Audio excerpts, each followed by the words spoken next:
Hello, hello, hello. What's up, guys? Like the stream. What's up, Mustard? All right. So, hope everyone's having a good day. The Andrew Wilson Candace stuff was a complete disaster. I'll go over that. It's so bad. Ben Shapiro just put out a fucking video titled, the Candace Owens Andrew Wilson thing was a total disaster, and it was. When your guys, the guys that are supposed to be on your side, are saying it's a disaster or saying it's unlistenable, it's not a good sign. So I got mega felted on that. Mega felted. I was hoping that Andrew would go in a lot more prepared, like have a list of like every claim she's made and just hit them one after the other, and that didn't happen. But I got a few things. First of all, maybe the chat can determine with me what the fuck this is. This is like the worst shit I've ever seen, man. Whatever this music is, it fills me with so much rage. I can't even. I'll just play like 30 seconds of it, but it's honestly. I knew you'd be at the party, drinking a Coke and Bacardi. What the matters, fuck? but I'm breaking patterns and getting so good at Pilates. Broke up with you in November. Sorry, I know you remember. I guess this woman, like her father, apparently is like an oil executive or something. Maybe that's totally wrong, and I'm just like low media literacy moment. But I kept seeing posts about that. It's Alpha Gen music.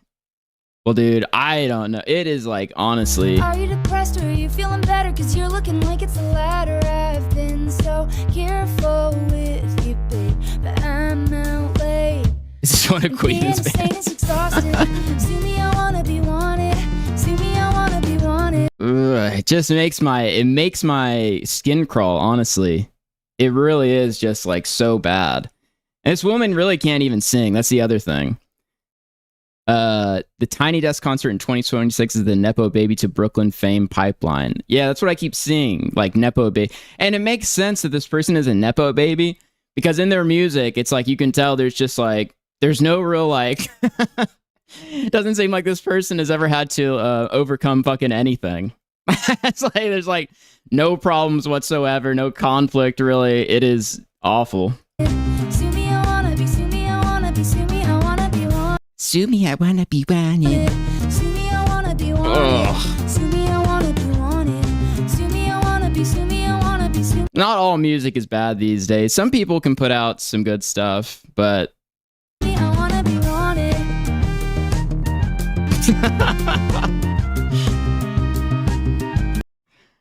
like this is just craziness. I think there's a part in here where she like tries to sing. Just me, Yeah, right does he here. look amazing when he's all in his Amazon basics. Let's rip him off top to bottom. Let's rock. Suddenly all the lights are on, taking it as a sign from God. And I'm saying it over and over again.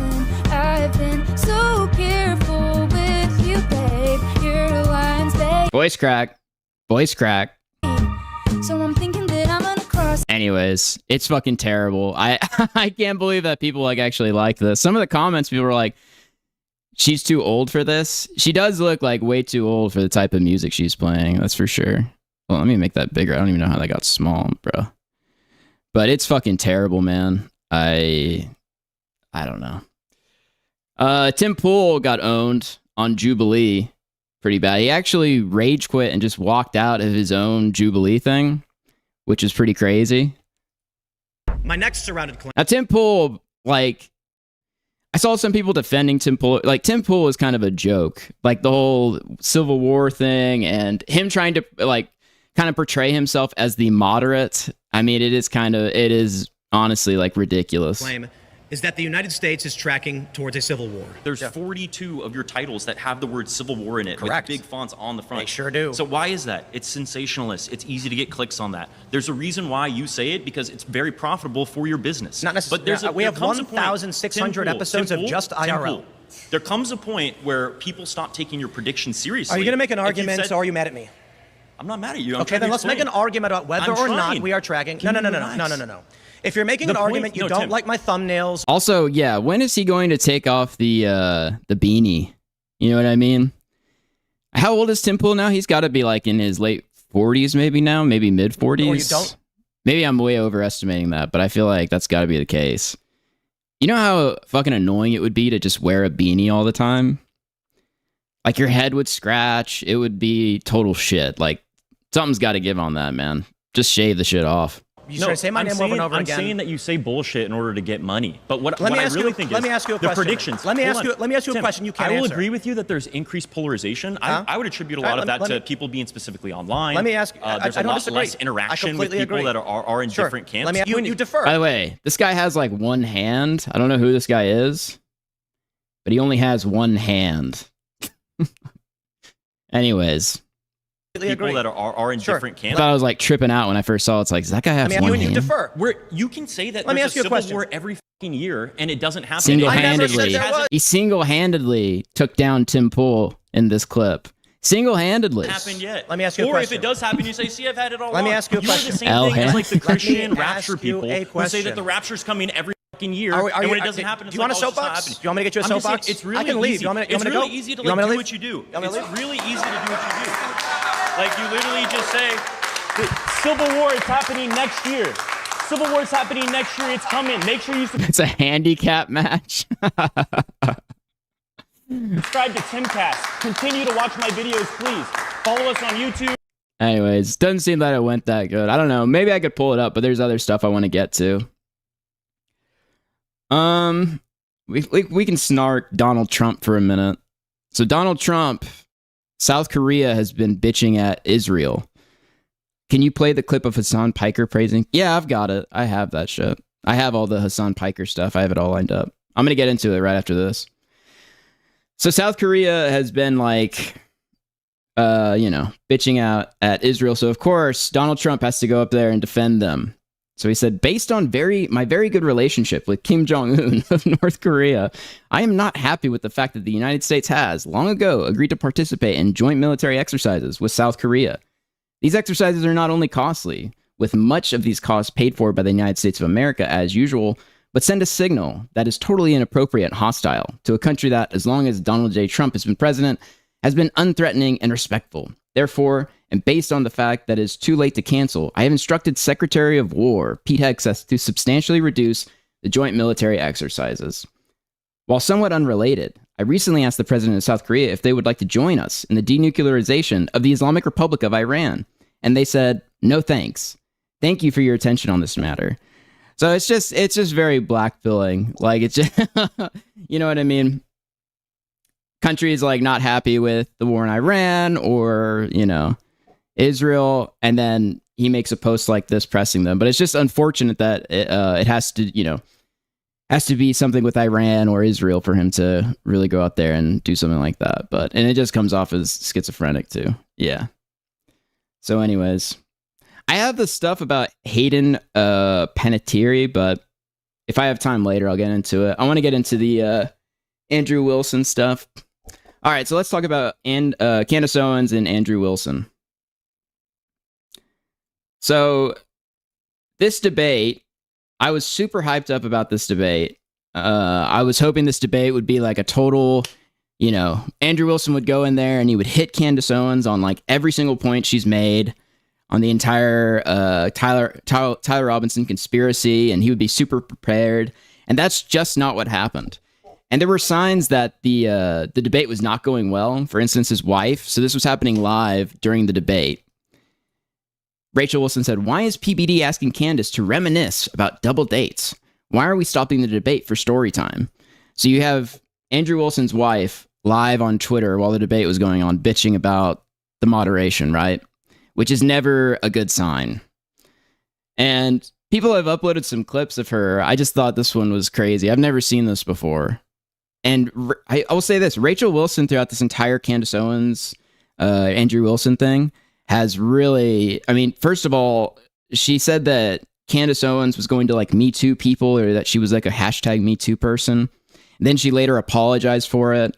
She kind of embarrassed like herself, had to apologize to Candace Owens for it. And then Rachel Wilson was barred from entering the Candace Owens studio. So she wasn't even allowed. This is how I understand it. She wasn't even allowed to go with Andrew Wilson to the studio because Candace Owens just, mogged her basically. She apologized and then still wasn't able to go. But people have been uploading clips, and maybe this is like one of the reasons why Candace Owens didn't want her in the studio. You could insult me as much as you want. I wouldn't, because I'm not that kind of person. I'm gonna come around the table and get in your face and push your chair. Because I'm a bigger person. You did that shit because you know that as a woman. His lip. No, shut your fucking mouth. You know what's funny? You thought that you could come around the table. It would be very fucking laughable that his wife is shaking. I gotta tell you, and maybe this is like just the difference. I don't know.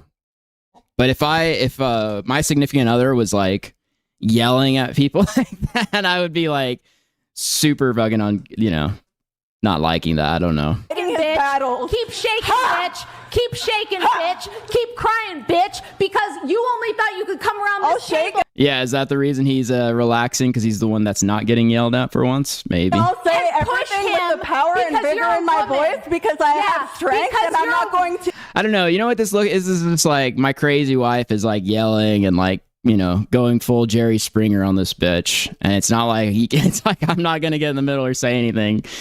So you're just letting him go, you know? I'm not.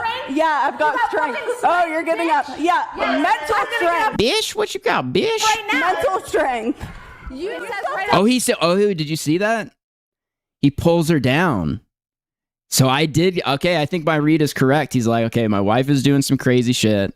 She's Ralph Amell hollering at this other bitch across the table. She's going crazy. And he actually gets his hand up when she stands up and pulls her back down. Right now. Mental strength. See? Oh. You talking over your man, please. Your man needs to talk. Please. Why does my man need to talk? Let your man talk for you. No, he doesn't need to fight bitches. I fight bitches. Guys. Oh, okay. Guys. No fighting. Let's not fight. Let's not. So anyway, she was barred from entering the Candace Owens studio, apparently. That's what I heard. So other signs that it didn't go well is Andrew Wilson's been sharing these AI debate things. So someone posted like an AI thing, essentially saying that Andrew Wilson most definitely won. And he says, every AI source will say I won. That was never in question. Specific AI programs built for the purpose judging debates will also say so. The polls are simply a reflection of who has the larger audience post-debate. During the debate, I won those too, and it's not hard to understand. So I would argue that definitely Andrew Wilson, like, if there was no context, I guess, and they wasn't Andrew Wilson and Candace Owens, I guess you could say he won because Candace Owens backtracked on a lot of stuff, but he most definitely lost with all the context considered. They paid $300,000 because Candace Owens has refused to debate anyone or answer anyone who wants to confront some of these things, some of her statements on the Charlie Kirk's assassination. So they pay $300,000. And then he goes in there, and the most viral clips that were taken from that debate are ones that are embarrassing for Andrew, and they were at the very end. The first 2 hours of the debate, it felt like, to me, watching it live, I was like 75% of it just felt like Candace controlling the room, controlling like what the conversation was going, and then never going back on like certain things. But like like I said, the first hour and a half, 2 hours just felt like she was totally controlling the conversation. Just to me, And another reason that he lost, or well, one of my biggest criticisms that he didn't go into the Egyptian plains, he didn't go into underground tunnels, he didn't hit on like the communist death cult thing. None of that was hit on at all. I think that as far as her claims go, he asked like one about one about Erica Kirk, and then one about France and Israel. And that was really it. Like, I thought he would go in there with a total list of all the claims that she's made and definitely get to him. Like, you paid $300,000. At first she was saying it could go for as long as they want. And then she actually asked him at the end, like, are you guys, do you want to do anything else? And he's like, no, I'm ready for closing. Before he even gets to like the Egyptian plains or any of that stuff. So it did not go well. And you can tell by the way certain people have reacted who would be on his side. Okay, so this is like the main clip that people have shared around that makes Andrew look really bad. Or they've been using basically, right? Like optically it's bad. I would say on the substance, he definitely wins, but optically it was like not good. It did not go well. Yeah, I'm fine with closings if you want to do closings. Well, I also would just, if I may ask a question, which one of the charges against, or all of them, do you think Tyler Robinson is guilty of? The specific charge? Yeah. Yeah. So what I think is that Tyler Robinson shot Charlie Kirk. Yeah, but of the 7 charges that he's being charged. Yeah. Can we list them real quick? I'll tell you exactly which ones. We'll pull them up. Well, do you know? And this is so stupid too. Like honestly, it really like it would have been better if like you knew the charges or whatever, but really you could still argue the substance of something without knowing specifically what each and every charge was. But it's still like going to be shopped around that this was like, you know, really, really terrible for Andrew, which optically it is. Like I said, this is probably the one that's been shared around the most, I would say. No, any of the charges he's up for right now? Yeah, of course. But I want to make sure that we have them listed. Yeah, but like can you name one? Because my general perspective is that you don't actually care about this case. You're not following the case. That's the question. Yeah. Yes, it's super fucking pedantic. Any judge, prosecution, or defense would refer to aggravated murder as murder 95% of the time. It is like very stupid. It's not following it enough. It seems pretty. The other thing I should mention too is that so Candace Owens had 17 ads during this thing, right? So she had 17 ads play over 3 platforms. So there was PBD, Andrew Wilson, and then Candace Owens' channel, and all the other people that were sniping it. So she had 17 ads play. She had over 200,000, I think. Maybe it was more than 200,000, but that's what I recall it being. Over 200,000 people watching. You know, she made a fucking an insane amount of money off of this thing. Like, if you're going to engage and you're going to say the evidence is overwhelming that Tyler Robinson is guilty, I just think that you should, like, right. Can you tell me one Then let's do the counter. You can really, hang on, this is a great gotcha. No. You just got to ask me, play clips out of context, put me in the hot seat. So please just answer the question. This is fair. Name all 7 since you've been following the case. Okay, sure. You name one. Yeah, you named all 7. I'm happy to do that, but can you name one? I think he's been charged with murder.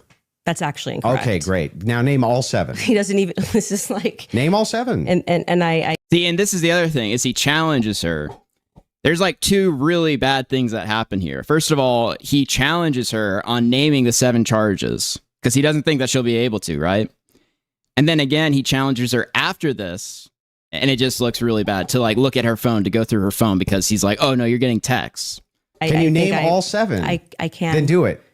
The first charge is aggravated murder because that's what carries a death sentence in the state of Utah. No, Next. that's not. That is literally not murder. Okay. The second charge is the felony. It was completely inside. Like it was an awful debate. And the other thing is, they should have set up rounds. Like I heard Myron Gaines say that they should have gone to like 1-minute rounds or like, 2-minute rounds, which would have been much more productive.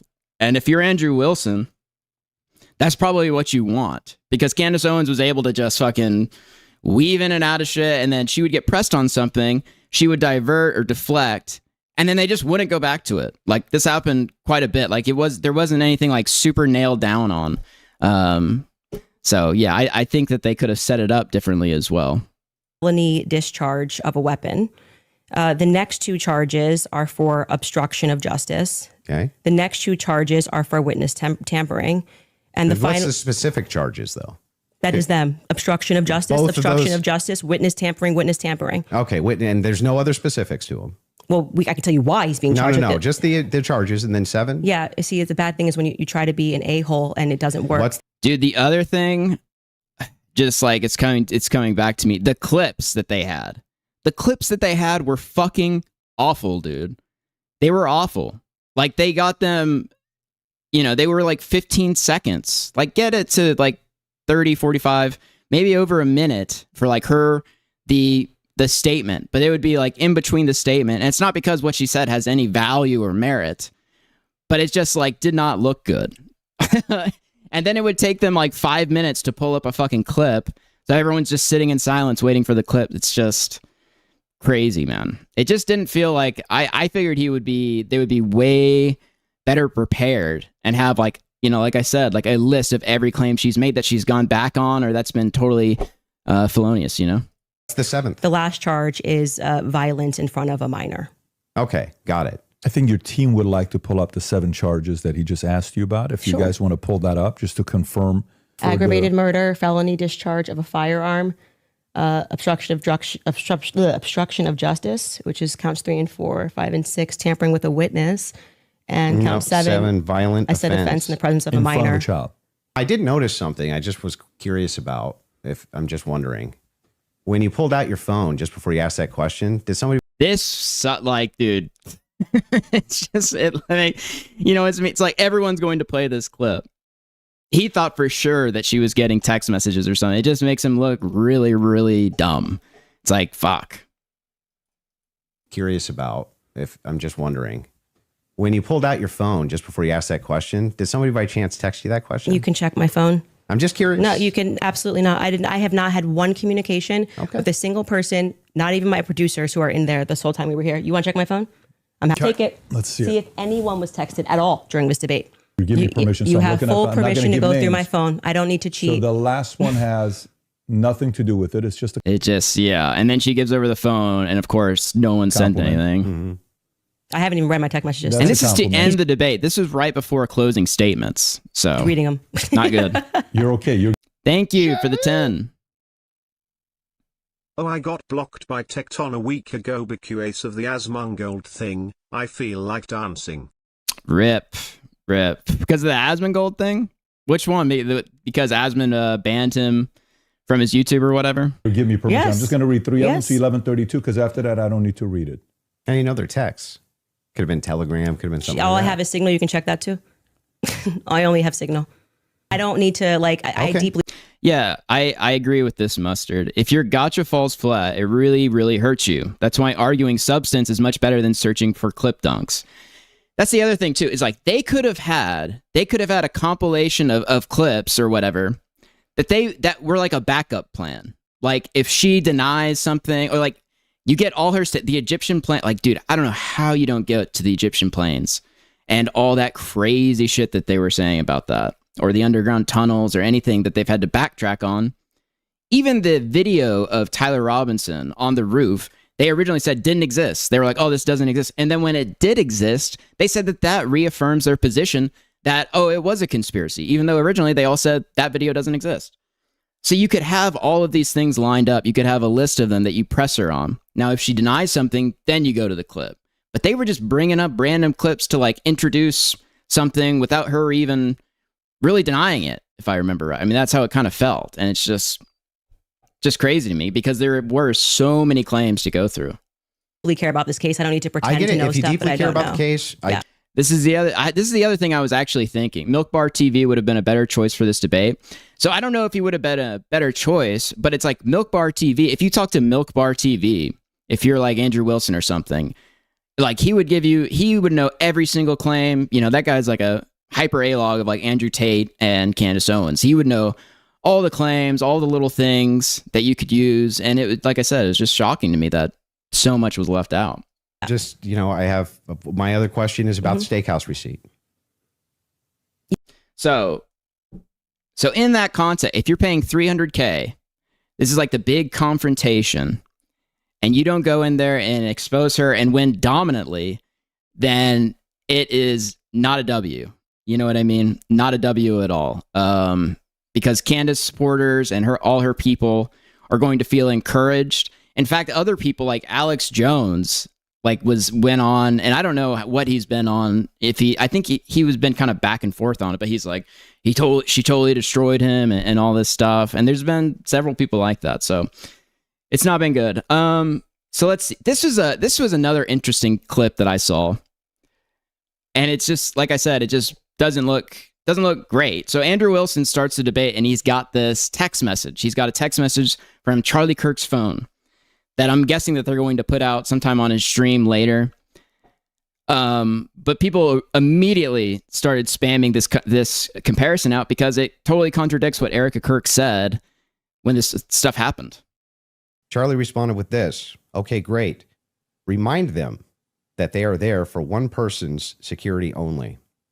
because I'm somewhat worried the left is trying to kill me. So that was the big drop. That was like supposed to be like a big thing. He dropped that. And the other thing is like Andrew Wilson throughout this entire process has kind of tried to separate himself from TPUSA.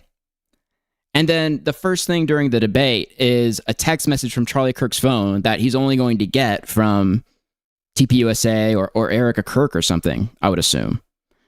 So he's been trying to separate himself from TPUSA, and then the first thing that they do when they start the debate is like, oh, I've got this text message no one's ever seen. It's obviously from, probably Erica Kirk or TPUSA. But the problem is that it totally contradicts what Erica Kirk said originally. That was a message sent September 9th. So September 9th, so that was the day before, I think it was September 10th when they assassinated him. 9th.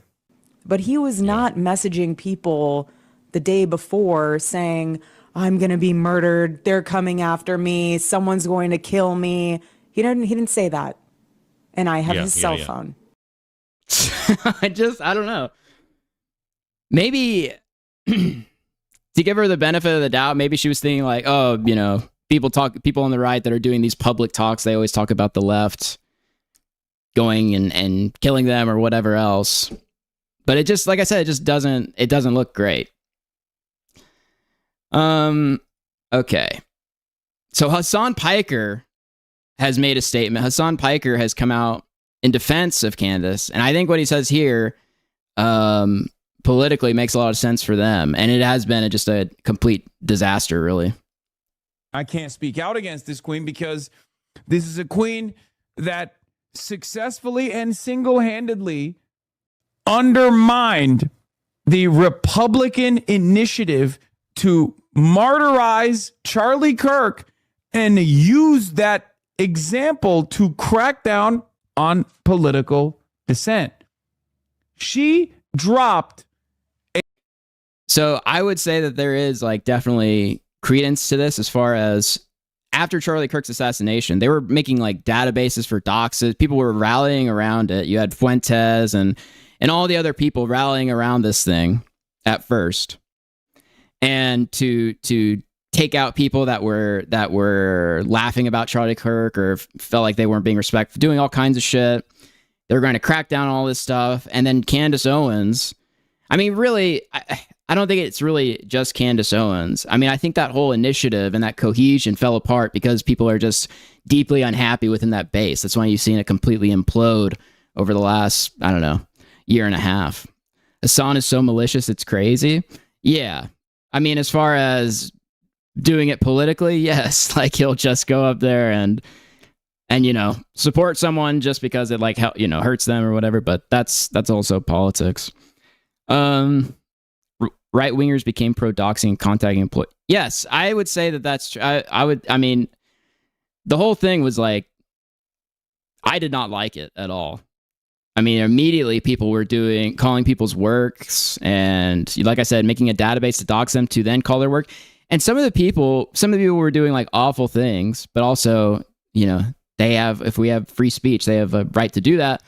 But some of the people were just saying like, oh, Charlie Kirk wasn't a moderate. And then they were doxing them and then trying to get them fired. Like I specifically remember going through some of the stuff that they had for the database. And it was like one person just said like, that he's not a moderate. So then they wanted to dox them and get them fired from their job. It was insane. A grenade on the discourse. Dissent. She dropped a grenade on the discourse. You understand? So I'm with her. It's hard. It's hard for me. My brain says not only the discourse, but the cohesion of like Trump's base and MAGA with TPUSA. Like there are definitely, they're constantly attacking. I mean, it is, the cohesion there is gone. And I would argue that it's not just like the conspiracies or Charlie Kirk, but like I said, people that were in that base that are like deeply unhappy with the administration and Israel and Iran, but it's definitely a contributing factor. No, it's probably Tyler Robinson, but my heart says, go Candace, go. Keep cooking. Does that make sense? I can't like her tweets because she blocked me. many, many years ago. This is before she became our hero. Okay. Many, many years ago, Candace Owens blocked me. I've not been a fan of Candace Owens. I am a fan now. So you see this from Hassan Piker, but you'll also see it from like Unfuck America has been very supportive of Candace Owens, you know? All the people basically that would be against TPUSA and like kind of the establishment Republicans or whatever are very, pro Candace. They've been trying to dab on, yes, probably Tyler. It is like, that's the thing. It's like, I don't really have much doubt.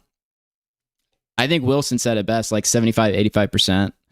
I feel the same way, but yeah, it's like people are willing to kind of look the other way because it hurts their opposition. So this was Andrew Wilson's first tweet after the debate, or one of them.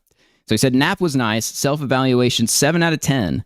Would have been a 7.5, but I see the point. There was minor brain fart at the end. Owens, 3 out of 10. No evidence based on positions at all. On alternative claims, no evidence at all. Robinson is a federal patsy. Mostly feelings and intuition. So that's the thing with debates, though. It's like the facts, I would say, do not support, like, aren't on Candace's side, but in a debate, you don't really need that. That's the thing about these fucking debates. Is like, you don't necessarily need the fact. You could have the facts and still lose. Damn, that 5.4K replies. That is insane. But yeah, I would say, I mean, I'm not one to rate it. I'm not like a debate bro or anything, fucking obviously. But I would say 6.6 to 6.5, and then Candace probably like a 5.56, maybe a 6.5. Like I said, the first 2 hours, she can totally control where the conversation was going. And there's a reason why people like Ben Shapiro are calling it a disaster. So Ben Shapiro uploaded a video today talking a little bit about the debate. And I do want to watch a little bit of it because I think it's interesting, because Ben Shapiro obviously is going to be, heavily on TPUSA's side. So the people that you've seen that were favoring Andrew Wilson, that were supporting Andrew Wilson, have essentially said the debate was unwatchable, or they've just straight up called it a disaster. So this debate was a 3+ hour debate, which basically was like walking through the halls of a psychotic ward. That's really what it was. And so we'll go through some of it and try to pull out what is substantive from it. But lots of people watched it, which is the reason we're commenting on it. Because again, people are now treating matters of truth as matters of entertainment. And this is the bigger message here, is that when a public begins to treat matters of baseline truth as matters of pure entertainment, of pure just distraction, what you end up with is the worst form of political debate and the worst form of human behavior. Truly, it's bad, bad stuff. This thing has 1.5 million views on Patrick Bet-David's channel. PBD moderated this, by which we really mean that if you watch the thing, he basically sat in. So again, if you're in Andrew Wilson's camp, this is not what you want to hear coming out of this debate. You want to hear that Andrew Wilson hit her on every point that she's made that was felonious, pressed her, got something out of it, but that's not what you're hearing. You're not hearing that. What you're hearing is this was a disaster. That's his title for everyone. It was unlistenable, like Fuentes said that. So, not good. In the center, and looked as though... By the way, we've got 151 live and only 27 likes. Hit like on the stream. Help share the stream. Helps get it around. If you want to support, we have links in the description for Cash App and Stream Elements, and also memberships and Super Chats. But hit like. It is free, and it helps. Thanks. He wanted to be anywhere else except in the middle of this mess. 4.3 million views on Candace's channel, and another 500,000 or so on Wilson. So 6.5 million views on YouTube alone in the first couple of days here. And naturally, everyone who watched it came out with precisely the opinion they had before. Candace's followers are saying that she demolished Wilson, and PBD's commenters pointed out how he really couldn't moderate because... I don't think this is not true in my case. I was like really heavily in favor of Wilson going into this. I'm not a fan of Candace Owens and like the whole conspiracy shit that they're doing. Not a fan of that at all. So I was heavily favoring Wilson, but it did not go well. It was just a mess. And Andrew Wilson's fans are saying that he wrecked her, and both sides are now running clips claiming that their respective side won. None of this is useful. None of this, and what's more, there is a moral problem here. When you debate for money over the matter of whether a person who clearly murdered somebody, and whether the person who is claiming that the true murderer might in fact be his wife, might in fact be his best friends, might in fact be people who surround him, what you are doing is granting the imprimatur of decency to a debate that is indecent at its heart. Because here is the thing. In order for a proper debate to take place, two preconditions generally have to be met. First, the proposition being debated cannot be inherently retarded. Debating whether the moon is made of cheese is a waste of time. Okay, so we're just going to get Ben Shapiro shit out of this. It's like, okay. So anyways, that's my takeaway from that, though. I'm not going to listen to Ben Shapiro. I just can't do it. But his title was Candace Owens' debate was a disaster for everyone. All right, Fuentes. So this is another sign that Andrew Wilson lost the debate.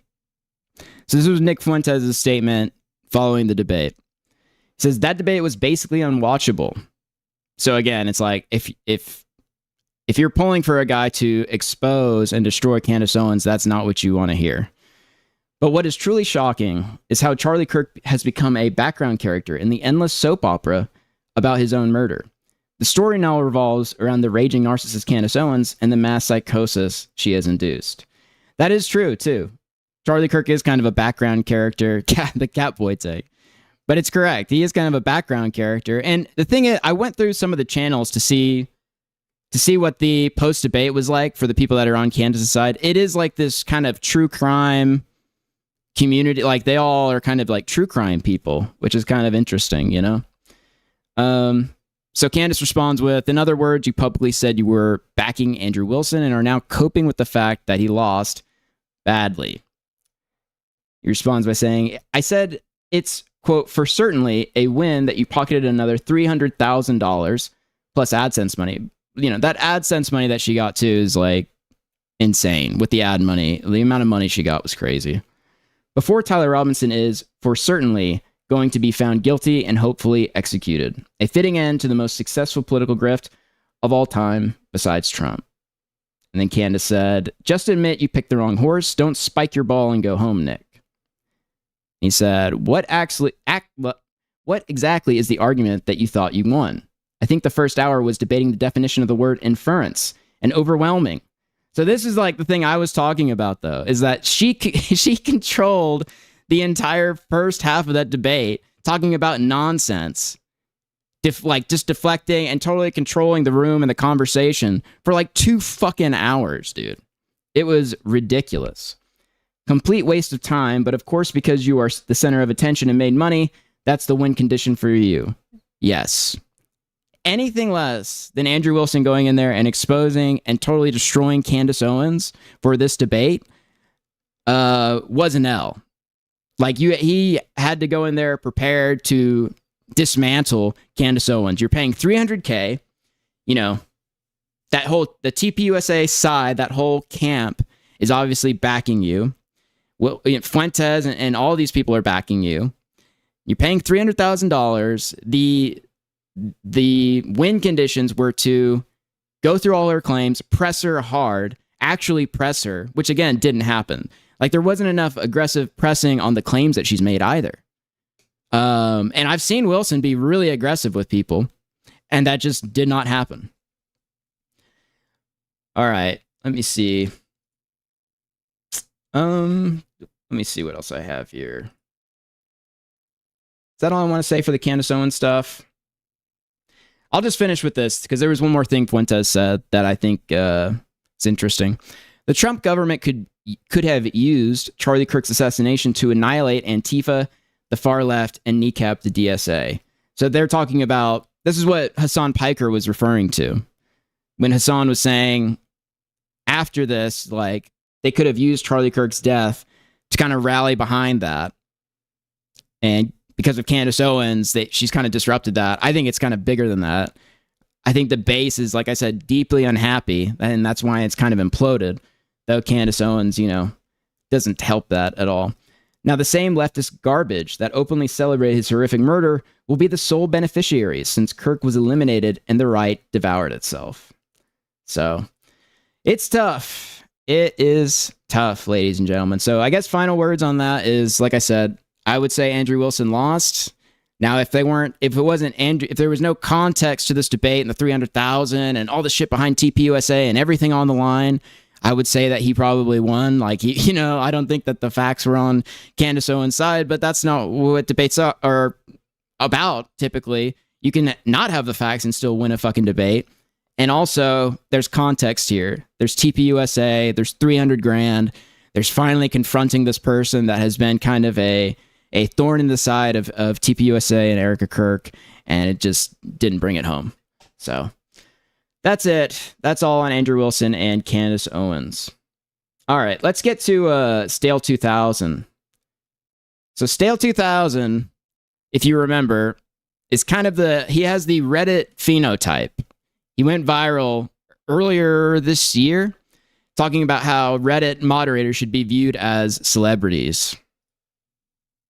To summarize, Reddit moderators should be treated like celebrities or influencers, not because they deserve respect or anything, but because they actually have real power and influence. I mean, if not for the world, at least over your $50 billion company. One crazy thing about Stale is he uses this AI. He uses some kind of, this is a crazy freeze frame, by the way. What is going on here? I feel like this is like an anti-Semitic meme or something. Just out of nowhere. Did not even see it. How did that happen? But he uses this AI stuff to like smooth out his skin. And it kind of makes him look like a giant baby or something. You know what I mean? Kind of makes him look like a giant baby. It's pretty crazy. So he had that controversy earlier this year. Now, Stale 2000 was like the top LSF mod. He was like the head mod of live stream fails. And essentially what people said for years is that Stale's also a big DGG guy. He's a huge Destiny fan, big time into, all things Destiny. And so for years, people would say that Stale and LSF in general would kind of work the board to attack Destiny's enemies like Hassan Piker and all this other stuff. And eventually the board itself got rid of him. They got rid of him. And I think it was for some of those, someone can correct me in chat, but I think it was for some of those reasons, some of those criticisms. But so they got rid of him. And then I guess also we should talk about his hair implants. The other thing that happened a few months ago is Stale got hair implants. So you can see there, he left a little space for his headphones. For his headphones, but no, he only got like half of it done. And he actually, kudos to him though. He did get on like I think it was JStock's stream and like show everyone the hair plants, which was like great. But yeah, I think they've worked. There's a new video from him. Oh. So another thing Stale does is he constantly talks about flagging people and mass flagging people, like doxing, doing ops essentially. So one of his newest videos was dressing up like a Dark Sith member and talking about why everyone should just be DMCAing people. The 4 letters of the creator apocalypse are D, M, C, and A. And I am here today to empower you with... He did something with his eyes too. I don't know if it's AI or if he's using like contacts, but his eyes are like yellow. Like it's like jaundice eyes. These dreaded weapons to use against your enemies as you see. Oh, here we go. He cooed the old mod team of LSF. Then whenever he got removed, because he was dick riding Destiny too hard, he had 2 alt accounts that were still on the mod team he used to retain control. Just crazy Reddit op shit. Like, I don't know. He is very into Reddit, and there's all kinds of stories with him and LSF. But see fit. I will be going over a few common strategies, attack vectors, and examples of situations that people are already aware of how these dark 4 letters can be. By the way, do not DMCA me, Stale. If for some reason you're going to DMCA me, let me know. I'm not going to play this whole thing. I just wanted to play a couple minutes of it. But he does stuff like this, like how you should attack, Queenman or any of these other people, JStock, and you should mass flag, or Chud Logic is one too. Why you should mass flag, why you should DMCA. Like that's the kind of guy he is. used. And then I will be going over some lesser known attack vectors that are only now possible because of recent changes to copyright law called the Case Act that makes it extraordinarily easy, free to go after anybody that nobody on the internet has yet to discover. This script has been fact checked using ChatGPT. So if anything is wrong, Copyright raw. Is Russ in the building with us? Wrong. Discover. This script has been fact checked using ChatGPT. ChatGPT. So if anything is wrong, please let the CEO of OpenAI, Sam Altman, know, or make a transformative video response as to why I'm an idiot. I take zero responsibility or liability for the use or misuse of these dark and dangerous powers that you have learned from listening to a drama YouTuber. So if you screw up... So anyways, that's the kind of guy he is. And maybe I'll come back and play some more of the DMCA thing, but that's what he does. He talks about doing gay ops and like why it's like you should be doing this against your enemies, and it's pretty lame. But and so now you can see, look at the hair plugs, man. The hair plugs are coming in. A soy per villain, yes, a soy per villain for sure. So Stale got removed from LSF, and now he's been completely barred from any premises that is Reddit. Any HQ of Reddit, they don't even like let him around. And he retells a story about getting thrown out. Hi, I'm Stale2000, the viral Reddit mod, and I'm here to report on a truly unfair tragedy, and that is that Reddit banned me, my Reddit account. Tragedy. He did it again. For a unfair tragedy. Tragedy. And that is that Reddit banned me, my Reddit accounts, for attending a mod event. It's a bit of a funny story. What happened is that yesterday there was a community mod meetup at the Reddit HQ. I've been to a few of these events in the past. They're super fun. I've talked to Reddit employees and have even met the Reddit. So that's how like obsessed this guy is with Reddit though. Like he's not a mod anymore as far as I understand it. And so he tried to go to a moderator meetup at like Reddit HQ. And they immediately just like throw him out of there. CEO a few times. So heard about this one and I was like, hey, maybe I'll try to stop by, have some fun. Now, I know I'm a bit of a controversial character to say the least these days, but hey, it's a mod event. I'm a moderator of other subreddits. Why not just like... So he is a mod of other, so I guess not anymore. Shoot my shot, see if I can stop by. So I was on the wait list for the event and the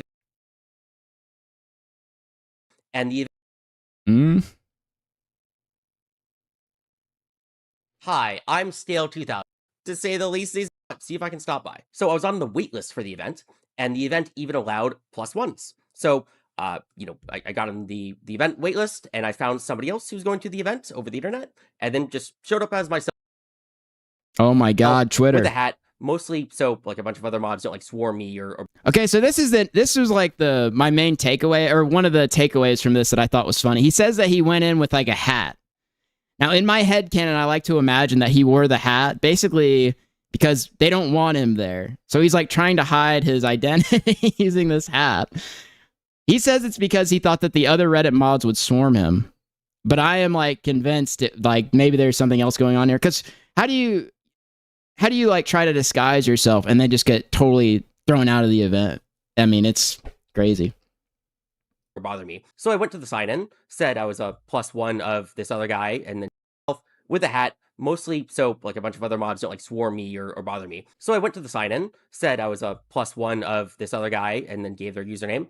And the person at the sign-in looked at me a little funny and told me to sit down in the chair in the lobby and wait for somebody to bring me up.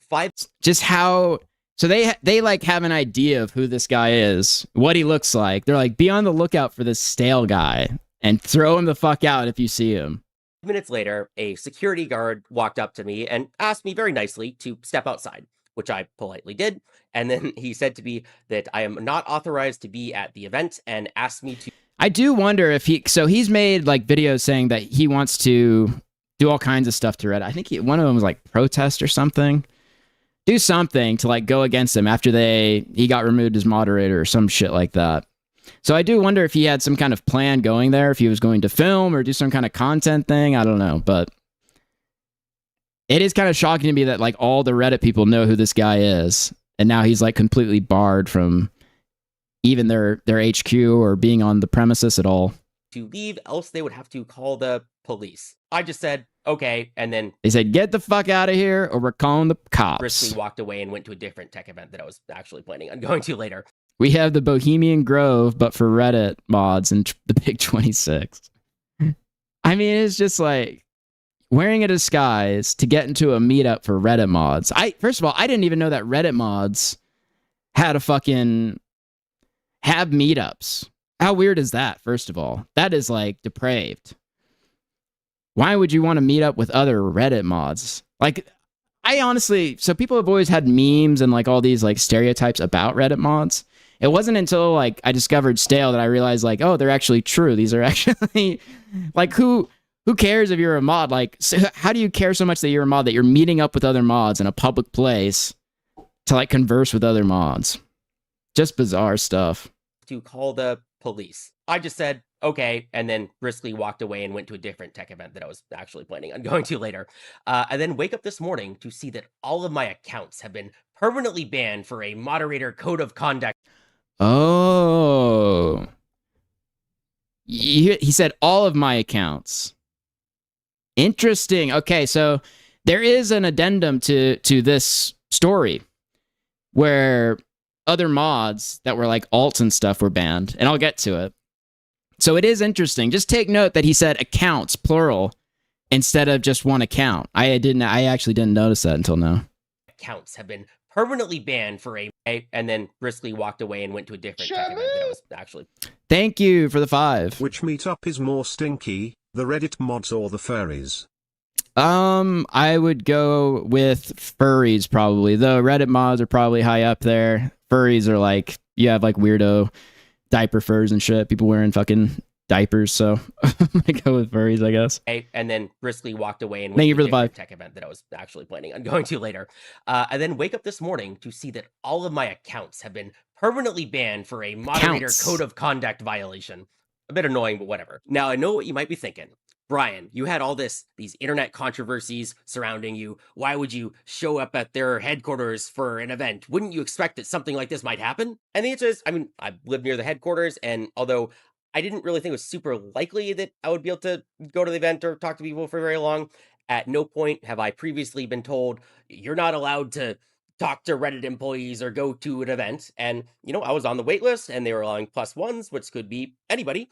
And, I wasn't there to cause any problems or do an internet prank or. I mean, again, how do you get like your like identity? You get barred from any, like you're blacklisted from Reddit. It just makes me think that like all the accusations they made against Stale and like how he would like control it for DGG are likely true. I mean, there's so much shit with this guy. It's crazy. Or do anything. I just did nothing and sat down in the lobby. I thought it might be fun to get a picture of the logo and then be like, oh, it's the funny mod in front of the Reddit office, the logo, talking to people. I thought it'd be like fun like that. So why not? That's the other thing. Yeah, this dude's entire life is Reddit, and now he's IP banned. Dude is gonna lose his mind. It is true. Like his channel or like anything he talks about is just everything is Reddit. Like I said, he has the Reddit phenotype too. Before I even like looked at Stale or knew what he looked like, this is what I imagined when people made fun of Reddit mods. Just shoot my shot. I will, of course, not be attempting to go to any more future events in the future if I'm not allowed to, of course. And even though I wasn't told that before, of course, I'm going to respect that. And I don't even blame. Is he wearing lipstick? Or does this happen to men's lips after too many throatings? I think that most of his film stuff has AI. Like he uses AI a lot to like make his skin look smooth and stuff, but. Or maybe he's just the throat goat. Stale could just be the throat goat. He could be that guy. Them for not. I guess that's possible too. The event, right? Like, I'm a controversial character. Maybe they just don't want to take any risks, even if I could go to the event. And so, just tell them to leave and then walk away and hope nothing controversial happens. But banning my Reddit account for a rule that I did not break, that is going too far, and I will be submitting a strongly worded complaint as to this travesty in my ban appeal. So, Stale has been completely barred from any events and banned completely from the website. It is kind of so if he's blacklisted, right? why would they wait until he shows up at an event as a +1 to completely ban all of his accounts? It makes me think that I'm like missing some context here, or something happened that is like not entirely clear. Because you would think that they would like blanket ban his accounts prior to him just showing up at an event. But anyway, so this, I am more likely to believe this now, because he actually said that he has multiple accounts too. So this is from OST Knox. I think they're like a lefty person. So they were talking about the LSF mod being banned, and of course, like Hassan's community are all over that because they have like a never-ending war with Destiny, his community. So he said, "Oh my God, they IP banned him, and it wiped out a third of the Reddit accounts that spread the Hassan shocked his dog lie." Now, I don't believe that it was all bots that were talking about Hassan shocking his dog. That meme was like, that whole thing was very viral. But it is interesting that Stale, when he was talking about being banned, said that they banned all of his accounts. And now there's like several of these other accounts that are banned. The other crazy thing about this is someone has a fucking spreadsheet keeping track of Reddit comments. These people are fucking crazy, man. These people are super fucked. That is insane. How do you get a spreadsheet for like every Reddit comment about Hassan Piker and like a dog shocking thing? But anyway, so there's 1, 2, 3, 4, 5, 6, 7, 8, 9, 10, 11, 12. So there's like 12 accounts that were banned. Now the thing is like, Stale is claiming, so he's claiming that none of these, so he said, "None of these accounts are my alts. I recognize some of the names though, and from what I remember, I was guessing that they were a part of some Kick marketing team initiatives." So immediately, this is just like mad sus. So these random Reddit comments aren't you, but they are a part of a Kick marketing initiative. How the fuck does that even make sense? A Kick marketing initiative to talk about what? Hassan's dog being shocked? That doesn't make a lot of sense. Unless I'm missing, how does that even promote Kick? Like you're just making like disparaging or like talking shit about the shot collar gate or whatever you want to call it. So he claims none of the accounts are his, but he also said in the original video that there were plural accounts. There was more than one account that was banned. So he said, never had proof, but strongly suspected a few of those. So the other thing is like, he strongly suspected that some of these accounts were a part of a Kick marketing team initiative. Huh? It just doesn't make any, like, that just sounds crazy to me. Trust me, if I could have pulled that off, I'd be bragging to you about it. And again, this is the guy that is going around saying that he wants to mass flag everybody. He wants to DMCA everybody. He wants to run gay ops. That's Stale. That's what he does. So it's like very, very sus. I'd be bragging about it if I did it. I'm not going to take credit for someone else's work, though. So it's crazy, man. Absolutely insane. So the other person makes a post. I'm sorry how insane it is to say you, the mod of LSF, followed Kick marketing team to run a bot army. So I don't know if that's true. But it is interesting that all those accounts went down. I'm guessing that they went down. Like they have the day because I have a spreadsheet for it. But I'm not 100%. Honestly, his answer is more sus than him saying that there were multiple accounts banned. All right. Let's get into... we have like a short Tectone thing. So we can check that out. The last time we covered, Tectone had been kind of stressed out about this whole thing. His ex, who accused him of sexual assault and stalking, was doing content with Drake, which is fucking crazy. And of course, he was pretty pressed about this. And then I think this was just the other day where he's actually like mega pressed and goes into it a little bit. Does some sub tweeting, you know, talking about someone without saying their name, but it's obviously who he's talking about. So we can check out some of this stuff.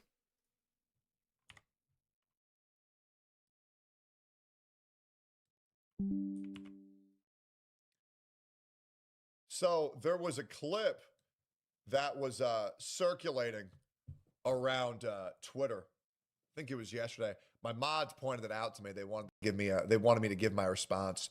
Where Mizkif said that I never have any room to shit talk him ever again, and that Mizkif won.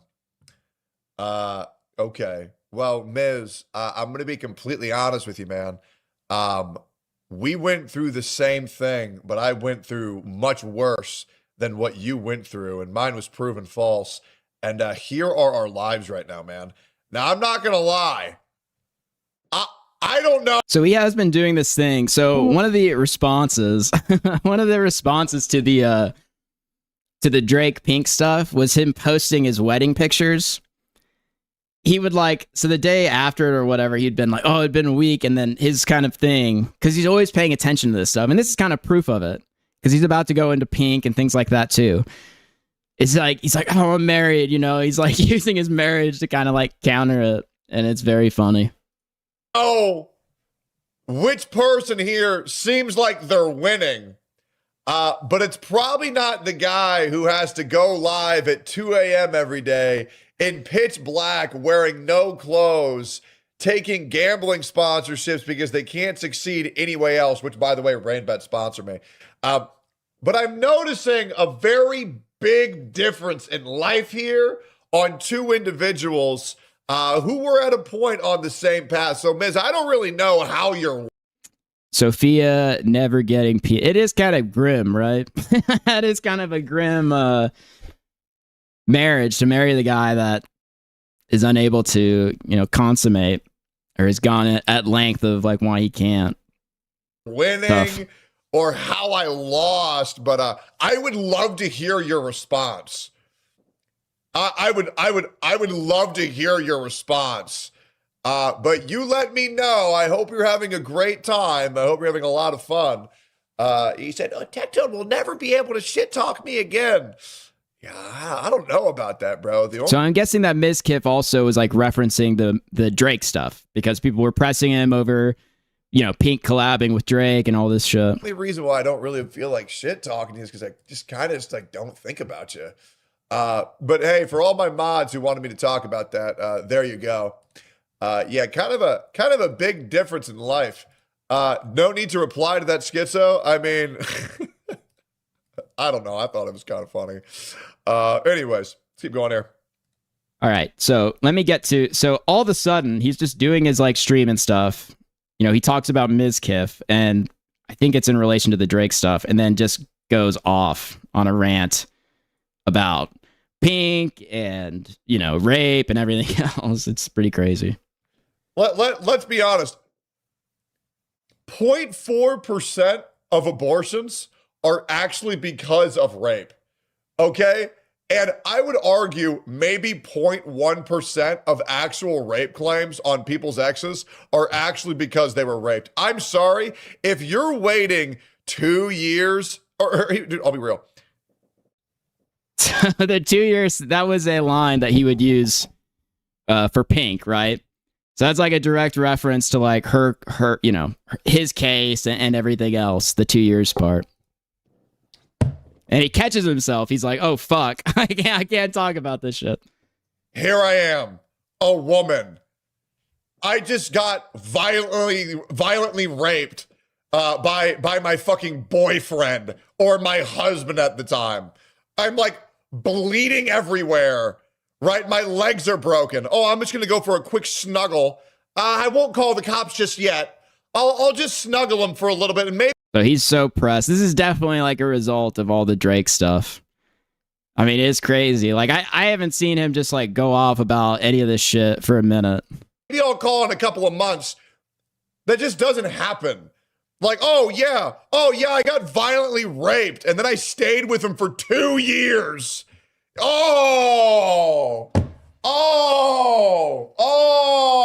Okay.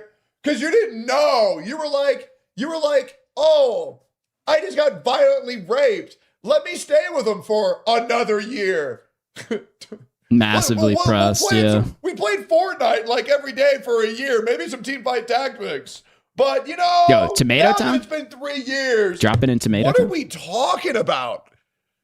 I'm being dead ass. if you're a woman and you got raped, if you got fucking raped and you stayed with a guy for a year after that, 6 months after that, bitch. It's just out of it's completely out of nowhere too. Like I said, he brings up the Miskiff thing, and then all of a sudden goes into this long tirade about rape and bringing up, context to his case and all the defenses that he would use. Just crazy. Even a week after that, what are we talking about? Oh, yeah, we had a long history of consensual sex, but 2 of the times right here, those were the big rapenings. And yeah, we had casual sex and played games and went on dates after. Bitch, what are we talking about?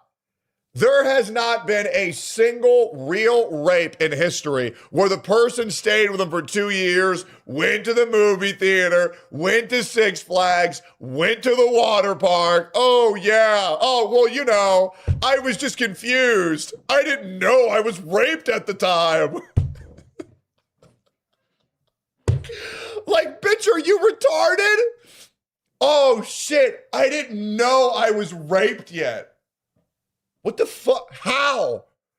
Like, do you know what rape is? It's legitimately like this. Punches you in the fucking nose. It's like so fucking unhinged, man. So fucking unhinged. I mean, the thing is like there was a medical injury with her claim. Like she had to go to the hospital or whatever because of her claim. And he brought up that there was an injury. So it's not like we don't know that there was an injury that occurred. So, I mean, but he's characterizing it as, oh, there needs to be like a beatdown. Okay. Takes a fucking gun, puts it to the back of your head. Hey, fuck me or I'm gonna kill you, bitch. You're like bleeding, you're crying. They're going in holes that they don't want you in, right? But then people are like, oh, well, I don't know. After we cuddled and went to the movies, oh, well, maybe now it's rape. Like, what are we talking about? Like, it's so insane because women have been so infantilized. No one clip this. I don't give a fuck. Dude, people are just liars. They are. Like, they're just liars. They're completely infantilized to where they can just lie and say, well, yeah. I mean, like, legitimate. How the fuck? Like, and I want anybody to explain this. Woman's in a relationship for 5 years. Thank you for the It's 5. what she gets for not looking at the whiteboard. Dude, the whiteboard thing, yeah. The whiteboard thing is insane, man. Like the fact that he would sit her down for like hours doing like game plans on a fucking whiteboard is so absurd. And the other thing too is like he would like run water. Just bizarre stuff to like try to, soothe her while he walks through 3 hours of like why this happens or why you need to be on this medication. Abused women will stay with their abusers pretty well. Yeah. I mean, yes, for sure. I mean, I've known several women that, their partners would like beat the shit out of them. And, they would stay with them or defend. They'd be their biggest defenders. It's a pretty common thing. For 5 years. Well, now that we've broken up, He's never going to get over this. She's going to need to renew the order in 10 years. I mean, yeah, anytime she comes up, like anytime she goes viral or she, like I said, the collab with Drake or anything like that, he brings this up. He goes on long, huge, endless tirades about, the case without saying her name, but brings up like certain aspects or how he would defend himself in the case and goes through the whole thing. I think there was a rape that happened maybe 2 years in. And then, yeah, I stayed with him for 3 years after and we played video games and we went on dates. He literally can't help himself. He actually can't. This is why he didn't stream. When this first thing broke, I mean, he wasn't able to stream because he can't help himself but go on these rants and bring it up, subtweet and whatever else. And we had tons of consensual sex, but the more I'm thinking about it, are we crazy? Guys, as a guy who has been raped, I was never like, So fucking retarded. He's not a rapist because he was raped. That's a great defense, bro. Are we crazy? Guys, as a guy who has been raped, I was never like, was that rape? I can't tell. How the fuck can you not tell? It's insane. Does you have multiple children with multiple baby daddies and burn every bridge you had? True. I just find it crazy how people can make the claim, I didn't know it was rape at the time. Like, can we address that? How in the fuck do you not know it was rape at the time? What do you have to mull over? What do you have to mull over? Retarded? I absolutely agree. Jesus said no one was good, not... Yeah, again, it's like there was an actual injury. This is the thing, too. It's like so far away. I was thinking about just like, not even, because there's like, I was thinking about not even like covering the Tectone thing because I'm so far away from the video. I'm like trying to recall all the dates now. But yeah, I mean, the main point that he'll never bring up and that he'll never discuss is that, you know, during the alleged act, assault, there was an injury that occurred. She had to go to the hospital to fix the injury. The doctor himself, during the court trial, you know, was brought in and testified to the validity of the injury that happened due to a sex act.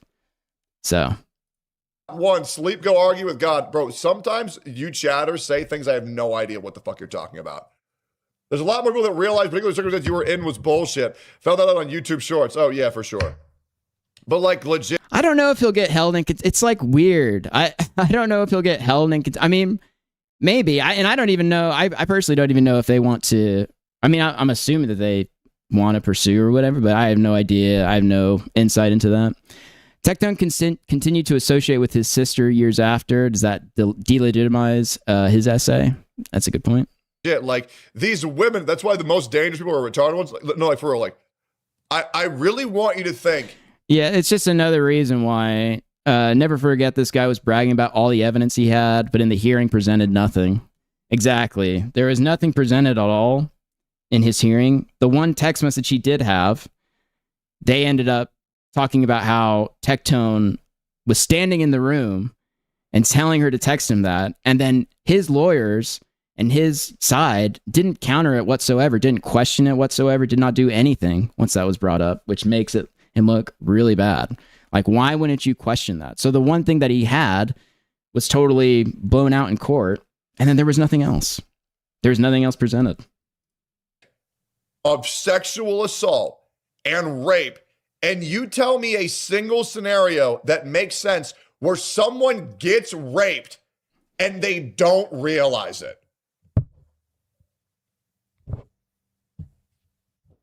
And I know this might be hard for you to talk about because a lot of you guys you've never even thought of this. This is said all the time. I didn't realize I was raped at the time. Is there any scenario where you could get raped without the process of Rufalins or drug substances where you could get violently raped and you didn't know it? They need 5 to 10 years to process. It's so retarded. Yeah. Yeah, by the way, fun fact, guys, statute of limitations.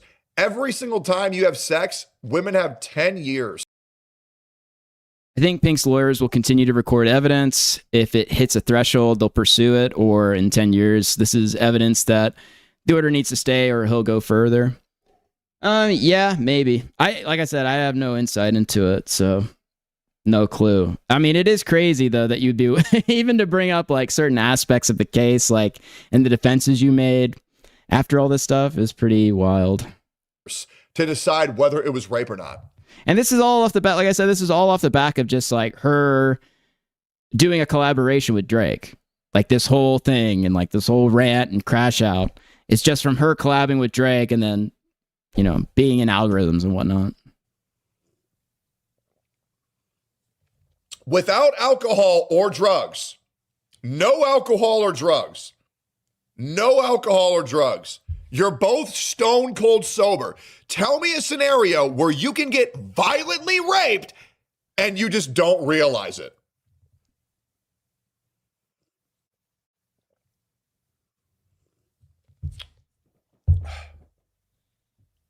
I'm going to make it easy for you. I'm going to give you guys the answer. The answer is that can't. I feel bad for his current wife. Hopefully she isn't being abused. I mean, yeah, the thing with that is like the outlook is not good because, you know, there were allegations with his first ex-wife and then the very next girl he dated. They both had, you know, similar allegations. So, I mean, like the percentage wise, I would say the outlook is not good. Because like I said, it's more than one person and the allegations were somewhat similar. Can't fucking happen. A lot of you guys want to tip, unless you're Trump, then it's 34 years. Exactly. Like that old lady who accused Trump at 60 years old. Exactly. There is no scenario where a motherfucker can get raped without the use of alcohol or drugs and them not realize it. That's not a thing that can happen. It can't.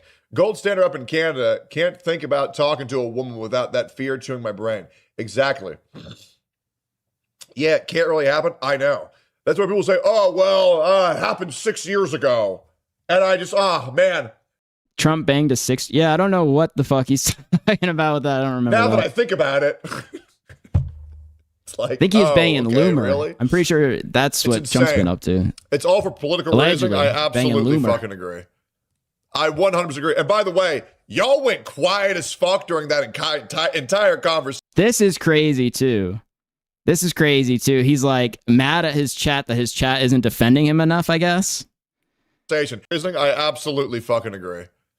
I 100% agree. And by the way, y'all went quiet as fuck during that entire conversation. Y'all some pussy-ass motherfuckers for even giving that a second of. It legitimately cannot happen. Because you guys know on your whole soul, there is no way that bullshit can happen. Crash. That was the easiest. It legit can't happen. You need to defend me more in chat. Why are you guys so quiet in chat? Defend me more in chat. And so many of y'all pussies couldn't say that. That's what's crazy. Motherfuckers are lying. They're lying. Man, he's so pressed. Crazy. Brother, I'm trying to listen. Leave me alone. Fuck you, bitch. Fuck you. So anyways, that's the Tectone crash out. This is going to continue to happen. Anytime his ex does anything online, whether it's Drake or whoever else, he's going to get triggered and go on tangents for like 20 minutes about, you know, rape and how, you know, he's innocent. And he's going to bring up certain aspects of his own case, but just not mention her name every fucking time. He literally can't help himself, man. So that is Tectone. That's his crash out that he's been having. And if anything else happens, we'll cover it some, but it's like, you know, it's just kind of pathetic. The guy, anytime something comes up with her, he's like I said, tweeting the married pictures like a week later, like after it happened. And you can tell that he was using that to defend himself because he did it to defend himself against Mizkif. He's like, look at these pictures. I'm married. I'm actually married. I'm winning. So pathetic. Guys, we've got 180 live and only 49 likes. If some of those people will please hit the like button, helps more people get here, helps people see the stream. If you want to support, we've got Cash App and Stream Elements in the description, as well as Super Chats and memberships. What do you guys want to do for... I've got Jason Arday. I've got a big thing on Jason Arday, and then I've got the Dean Withers SA allegations. I'm trying to decide which one I want to do. The Dean Withers one is pretty crazy. Like, it's just, I don't think there's like, we'll see because I'm going to go through it. I'm not sure like that there's any validity to his accusations whatsoever. But we'll see. Dean Withers. All right, we'll go with Dean. All right, so Dean is under fire. He's under fire. There's been allegations levied against Dean that he has raped. So we will be going through those and seeing what's going on here. Did Dean Withers rape? Proven wrong, I do agree with you, but I'm just saying it hasn't been proven wrong. I absolutely okay. To me, So it somebody, hasn't been proven wrong. I proved it wrong by showing that the DMs were fake. Fuck you. And listen, it can No. Did I show?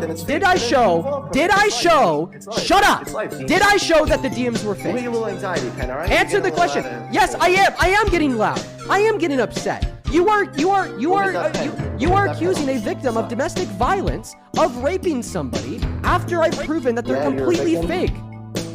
All right. You're a victim because you're on the receiving end. Yeah, keep running from the truth. Why would you do this? Listen, we get to be Trump right now. Why would you do that? Why would you say that shit, bro? Listen, just listen. Just go hit your anxiety pen. And why would you say that? You're getting.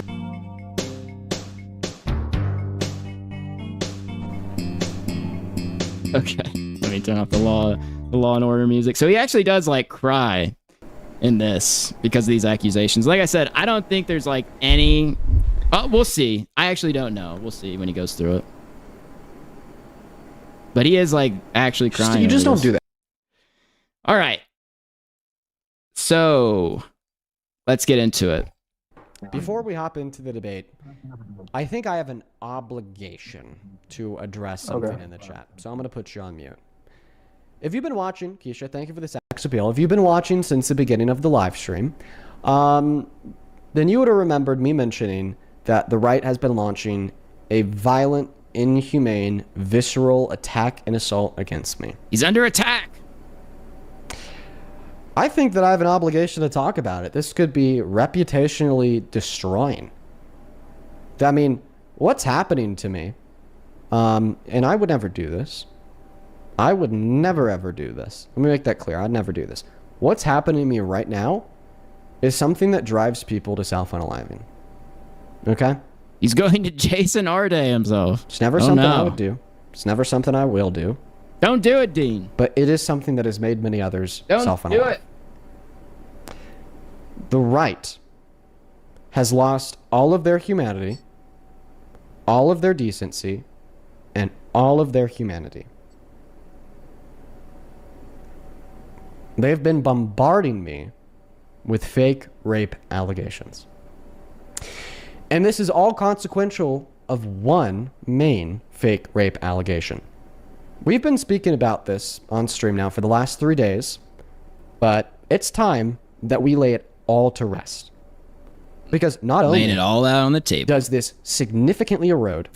It's not funny, guys. Do not go on his stream and say he raped someone while splashing in a bathtub. Harm and genuinely destroy my mental health in ways that you're not seeing right now. So the thing about this is like he addressed this, but honestly, I had no idea he was being accused of rape or any of this shit before he brought it up and like goes through this whole thing. Literally had no idea. So my intuition is telling me that this is like some kind of troll, but we'll see. But it is kind of crazy that bringing it up because I don't know how serious it was. I tried to look for posts too. Apparently Sarah Fields might have posted something about it, but I didn't see a ton of posts calling like, Dean Withers a rapist or anything until he did this. But because I'm composed, but it could genuinely and very meaningfully be actually damaging to my long-term reputation. So what did I do? I did what I always do. I come with the facts, and I created a goddamn slideshow. The rape allegation is rape fake, slideshow, comma, obviously. Let's go you through. Probably have to be a TikToker. Dude, I've got to figure out like the TikTok shit. Like, it's a massive uncler. Like, apparently there's shit happening on TikTok, but like nobody that I know that I follow is like posting about it. But there's got to be some shit going on TikTok because I hear every like few months there's like some crazy person or something. But anyways, through this together. The account. The rape slides. TikTok account was created 4 days ago. And let me go ahead and make sure that it's visible on all means, both TikTok and YouTube. Again, it's like So the account was made 4 days ago. Not a good sign. Like, you know what I mean? It's like, and that's the thing. It's like, I don't think people were legitimately going around saying that this guy was like a crazy rapist, but let's see. This TikTok account, after its creation, began to post videos claiming that I raped them, coming with a story, and coming with paragraphs of information about what happened, where it happened, and what's transpired after it happened. The account is called Emily. There are many reasons that this account is clearly made up, and that this Emily person isn't even real. Let's go ahead and start off with the first one.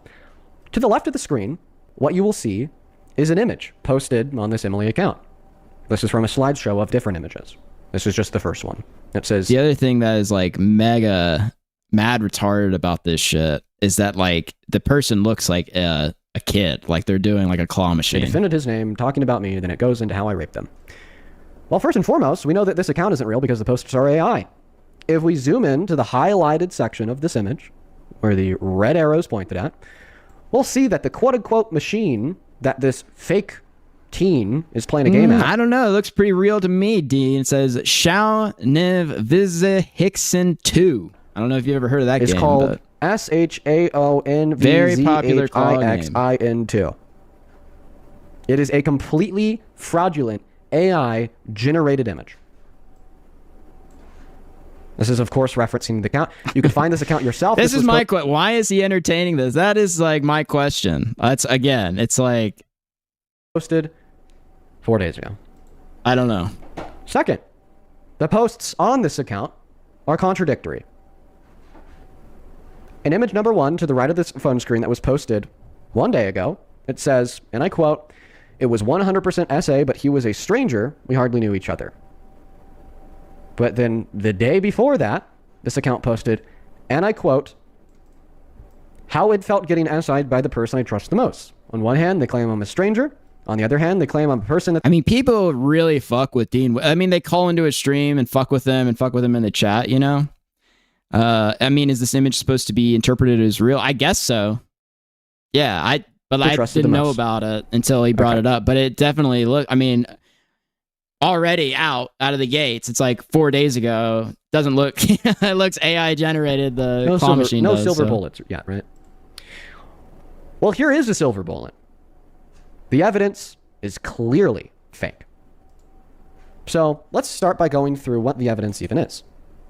The evidence is quote-unquote Emily posting screenshots of quote-unquote her DNA. We have a new allegation in chat from Mustard. Apparently, Dean Withers raped Mustard. So the allegations are piling up, guys. You know what I mean? The evidence, the number of allegations, they're just piling up against this Dean Withers guy. Me stating that I SA her, and quote-unquote me responding by telling her to leave me alone. These screenshots are still publicly accessible on quote-unquote her account. It's a bigger danger to children than If you're watching on YouTube, you'll be able to see these screenshots really easily because they take up the entirety of the screen. Now, if you happen to be watching on TikTok, because the format is a little bit different, I'm just going to take a moment to zoom in. Here is the first screenshot posted by Emily. Take a moment to look. It's a message that's being quote-unquote DM'd to my account. He's guilty. Says, "I've been carrying this for years and I just need to say it. When I was a kid and didn't fully understand what was happening, you sexually assaulted me." And then here's a continuation of that same screenshot, or quote-unquote I respond by saying, "I was drunk. I barely even remember that night.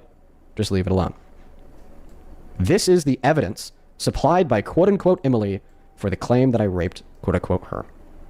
We'll get so fucked up, too. The person they chose to like do this op. Some people are calling it an op. Some people believe this is true 100%. I see the people in the chat definitely believe this is true, but they chose like a kid. Get into why I'm putting quotes around her here in a moment. But for now, let's just continue to the next slide. Problem number 1 with these screenshots.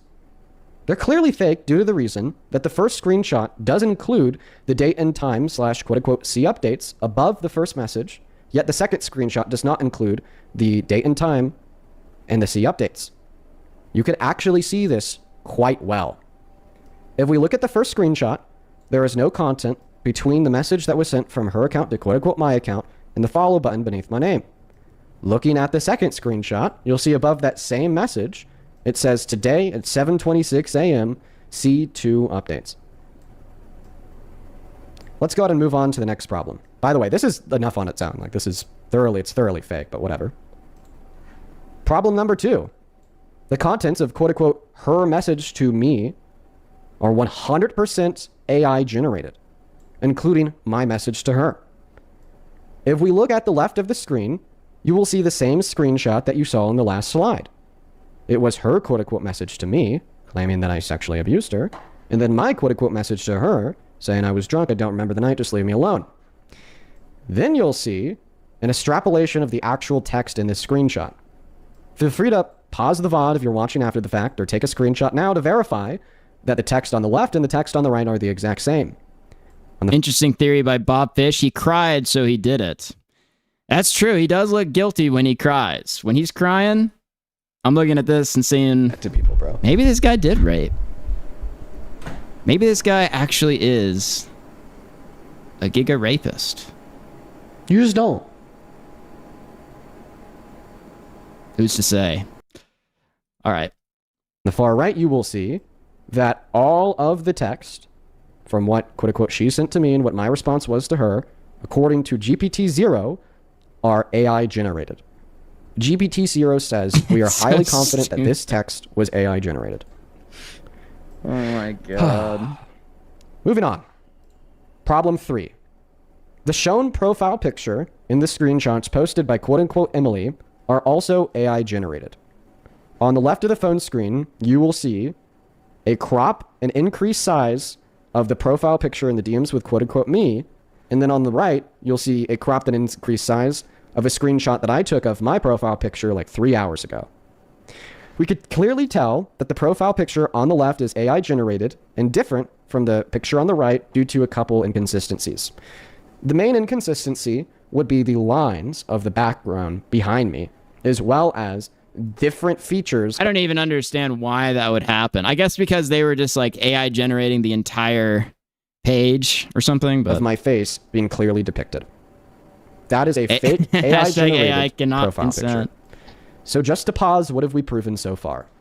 We have proven that the posts on this Emily account are AI generated, even the photos of her. We have proven that the photo of the DMs between me and her are also AI generated. Evidence is stacking up against you, Dean. This is not looking great. And I sent to her, as well as my profile picture. On top of that, we have proven the DMs to be 100% fake because on top of the same message in the first screenshot, it shows a date and the time.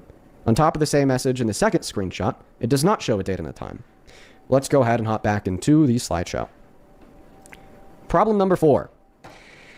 Arguably, yes, this is 100% true. He honestly doesn't need to disprove any of this. It's obviously a meme allegation. Yes, this is not, in no way was this being presented that I saw as like any kind of credible allegation. This was literally, I didn't even hear about it until he does this entire spiel. And now everyone, of course, is calling him a rapist. Like everyone in his comments, even Rachel Wilson is like, but we believe all women, so you're a rapist. And nobody I didn't see anybody saying this was credible whatsoever. But of course, he has to go into it and do this whole thing. I mean, I just don't understand why. This is probably one of the biggest problems.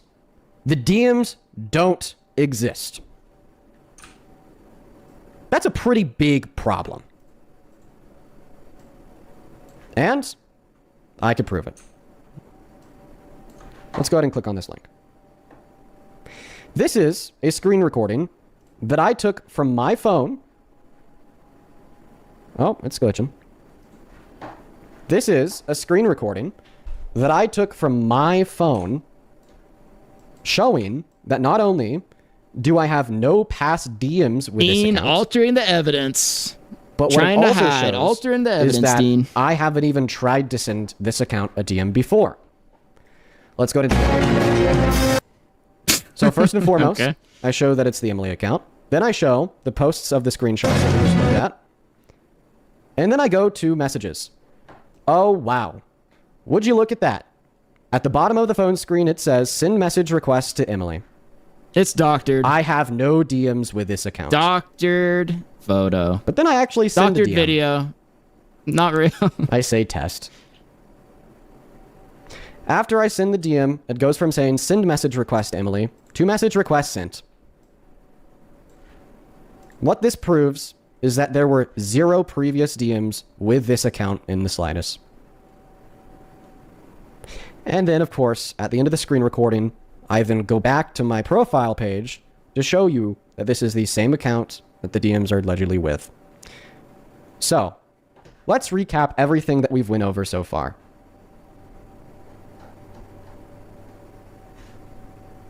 So far, in everything that we've discussed, we have unearthed a handful of things. This guy is so fucking retarded, man. The first thing... We're almost there, sorry. The first thing that we have unearthed is that all of the posts of this quote-unquote girl are AI generated.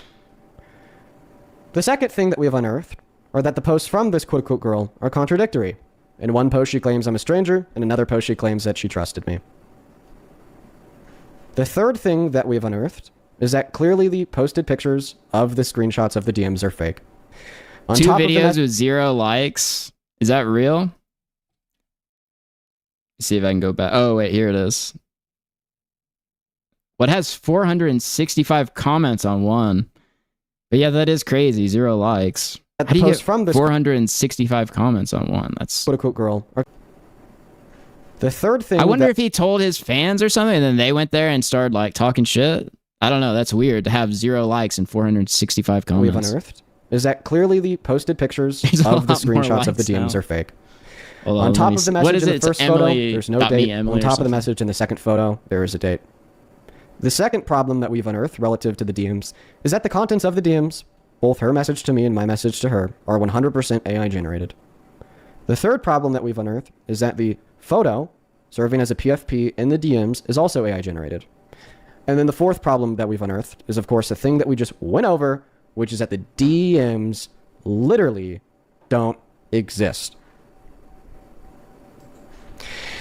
There's no way for me to make it more clear to any member of the audience that this is phony baloney. But unfortunately, in response to the phony baloney bullshit, the right has become unhinged. My DMs are filled with people calling me a rapist. I've joined random lives on alt accounts, and they ask me why I raped somebody. People join this live stream and then say I raped them. And if you look at the chat right now, there's people saying, oh, you did it. Shameful display from Now, Dean the last here. thing that I'd like to discuss is actually my thoughts on who this is. Bullying this poor AI Since this victim. Emily account popped up, which we've now proven to be 110% fake, there's been another account that has popped up too. Their account is going by the name of Tokyo. Oh my God. So is he just going to start bringing up every account where it's like trolls making up accounts saying that he raped them? Claims to have personally spoken with Emily and DMs. Tokyo has hosted lives every night asking people if they think I raped Emily and asserting that he thinks I raped Emily. Last night, I joined Tokyo's live. There's a handful of things that I learned about Tokyo said it. Well, if Tokyo said it, you know it must be true. You know, if Tokyo is saying that Dean is a giga rapist, well, it must be true then. Tokyo's word, you know, is gold. His name is Uriah Moore. Uriah Moore has gone to court for 2 restraining orders concerning stalking and domestic violence. Uriah Moore has been publicly accused by 2 of his ex-girlfriends of raping them, sexually abusing them, including a 5-year-old. Uriah Moore also leaked an ass photo of a woman on a TikTok account that he made because she didn't flirt with her. Due to the fact that Uriah Moore, Tokyo, as he's going by now, is just doxing the him, only okay. account anywhere on the internet that seems to have Sham access docs. to this You Emily just got profile sham docs, and has been Tokyo. hosting lives on a daily basis talking about this Emily profile. And we've been able to conclude that this Emily person probably doesn't even exist due to the I would've fact that skipped even the over if I posts knew it was are in there, but not I didn't including know. me or the allegations against me, just of a picture of Emily or AI. I think that Uriah Moore is Emily. Why would Uriah Moore do this? Uriah Moore has been an underground debater over the course of the last 3 years on TikTok lives. He's a pro-lifer. Uriah Moore has a lot This of is crazy. Just say just jumping to conclusions that it's just some guy that you debate, you know what I mean? Saying that he 100% made the account or something is pretty wild. With myself. Who is excited? Okay, little derail here. Who is excited for Mortal Shell 2? Yeah, dude. That game looks sick. It comes out in like a few days, I think. But yeah, looks cool. Smaller abortion debate lives. And over the course of the last couple of years, Uriah Moore has always been this way. When pressed on his live stream last night, Uriah Moore said, "Yeah, I admit to you, there's probably no evidence of this, and this probably proves it wrong, but I'm just going to do it anyways." So that's where we're at. I mean, there's a good chance. How much do you want to bet this is a failed? I mean, if the guy has like a record of being a pedophile and all this shit, it wouldn't shock me if it was just like a failed dox or not real, because that is fucking crazy. What did he say? One of the allegations was this guy like he had like a 5-year-old or something. That sounds like bullshit. Guys. I mean, maybe I don't know. I have no idea who this guy is, but I'm just saying like people will do that, especially in these like beefs or whatever. Well, they'll find like some crazy person and then identify him as that, and it's like some pedophile or something, but it's not really them. Actually, something else I wanted to talk about too. The other thing that I wanted to talk about is how the right is using this as an opportunity to try to push me off the cliff. There's another creator by the name of You can tell that Dean Withers was like a theater kid. You really can tell that Dean Withers was like a theater kid because he plays up so much stuff like this. It is so ridiculous. He was definitely doing drama. If you've watched this broadcast in the past, then maybe you've seen conversations like Chud Logic. Yeah, Chud might have been a theater kid too. I wouldn't put it past him. Me and the Hoff. The Hoff is a creator on the right who hosts anti-left lives, debating liberals and leftists on ICE, abortion, the SAVE Act, and the Trump administration. He posted a video on his TikTok account saying, "Maybe I raped this fake person." He was live. Then I actually joined his live, and I showed him everything that I just showed you guys, and then he quadrupled down on it. Wait a minute. Did he say, "Maybe I raped this fake person"? Him everything. Oh, but he's saying that like and then it's fake. I was gonna say, well, if he said the person was fake, it sounds like he wasn't being serious. But down on it. He said, "Wait, so Chud was a theater kid?" That makes a lot of sense. That makes a ton of sense. Because he does like put on a. Ralph does the same thing. Ralph and Chud, like they both put on like they're doing like a. I mean, everyone's doing a performance, but like it's like amped up and everything. So I've never been more confident. And then every other Trump supporter on his panel said the same thing. I told them that these types of false allegations are beyond disgusting. Beyond disgusting. And if I was not of a more confident position in my mind, because I would never do something like this, these same attitudes have driven other people to suicide. And they didn't care. The right doesn't care. They're peddling the same bullshit. Ralph probably wasn't a theater kid, but like I think he just I just think he learned it over time, you know what I mean? To be like to do ultra dramatics and things like that, but and now every day that I go live, including in the chat on TikTok today, more people are creating more fake accounts, typing in my TikTok comment section, Dean raped me. Okay. Over the course of the last 24 hours, following the creation of this fake AI-generated Emily account that we've proven to be false with use of different means, I've probably been accused of raping now upwards of 400 people. And if you're in the TikTok stream... I need to clip that for Twitter, man. I have been accused of raping over 400 people. That's 400 victims, okay? That's insane. Somebody put this Dean Withers guy away. Somebody do something about this Dean Withers guy. He's out of control. 400 women and some men, I would assume. He's a menace. Get this guy off the streets, okay? Streaming you now upwards of 4 with use of different means. I've probably been accused of raping now upwards of 400 people. And if you're in the TikTok... All right, I'm gonna save the timestamp real quick. Hold on, there we go. Okay. Talk stream and you look at the chat every minute. That number I can do grows something by with that. I don't know if they'll make an edit or something, but like that soundbite is so fun. I have been accused of raping over 400 people. 5. This is my appeal to anybody with common sense Epstein and common blushing. decency. Don't do this. Not to me, not to anybody else. Intentionally peddling false allegations of rape is one of the worst things that one person could do to another. People have ended their lives over false allegations. People have had their lives destroyed by false allegations. And not only does a false allegation It wouldn't be bad for like a donation sound. That's true. impact the individual that's being falsely accused, but it also impacts the entirety of the survivor community. Every day in America and across the globe, there are way too many people that are raped, people that are assaulted, people that are abused. I mean, and I gotta people be, when I hear, like, if it's just some random fucking like, if you're on the internet and you're some content creator I mean, Dean has almost 1 million subscribers. I actually didn't know he had that many subs, but he has 903,000 subs.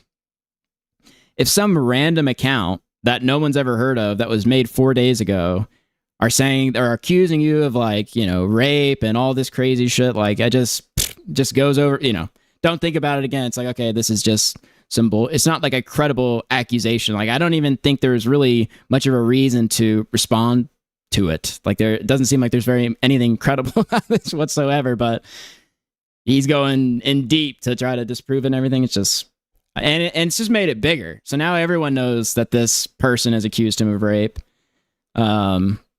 everywhere, just because he, like, covered it. And like I said, I just don't think anybody was giving it any credibility, but that are taken advantage of. And they're not believed. There are countless instances that you could name, I could name, we all could name. Maybe even this is a personal experience of yourself, of being taken advantage of, confiding in your family, maybe a counselor at school, somebody that you trust in them. I mean, if no one does anything about this guy, we could be looking at 400 more victims within the next year and a half. It's pretty scary to think about. Why? Because of shit like this. Shit like this drives victims to not be believed.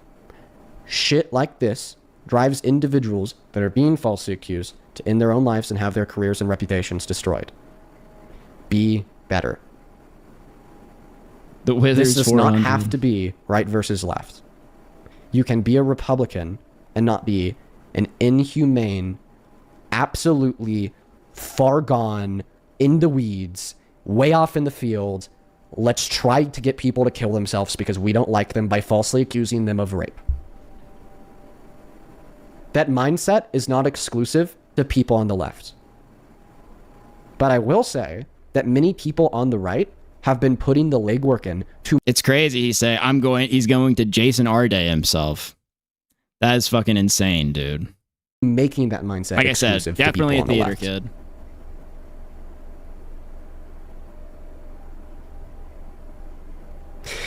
And that's all. If just check trajectory of his debates around the states and cross with the rape cases, the horror. Yeah, I mean, if you look at it, it's crazy. Anywhere Dean visits, you know, there's a new case that's happening. Get Charlie Day it. Get like some red string going across the United States. You want the specifics of the slideshow that I showed earlier, you will be able to find them in my YouTube VOD. And if you're wondering why I've spent so much time dwelling on this, and why I'm still talking about it right now, it goes far beyond the fact that this is reputationally damageable to an inconceivable degree. It's because I myself have experienced sexual violence. The last 4 days, I've been crying myself to sleep over this. I'm not even kidding. It has been the most pathetic thing ever.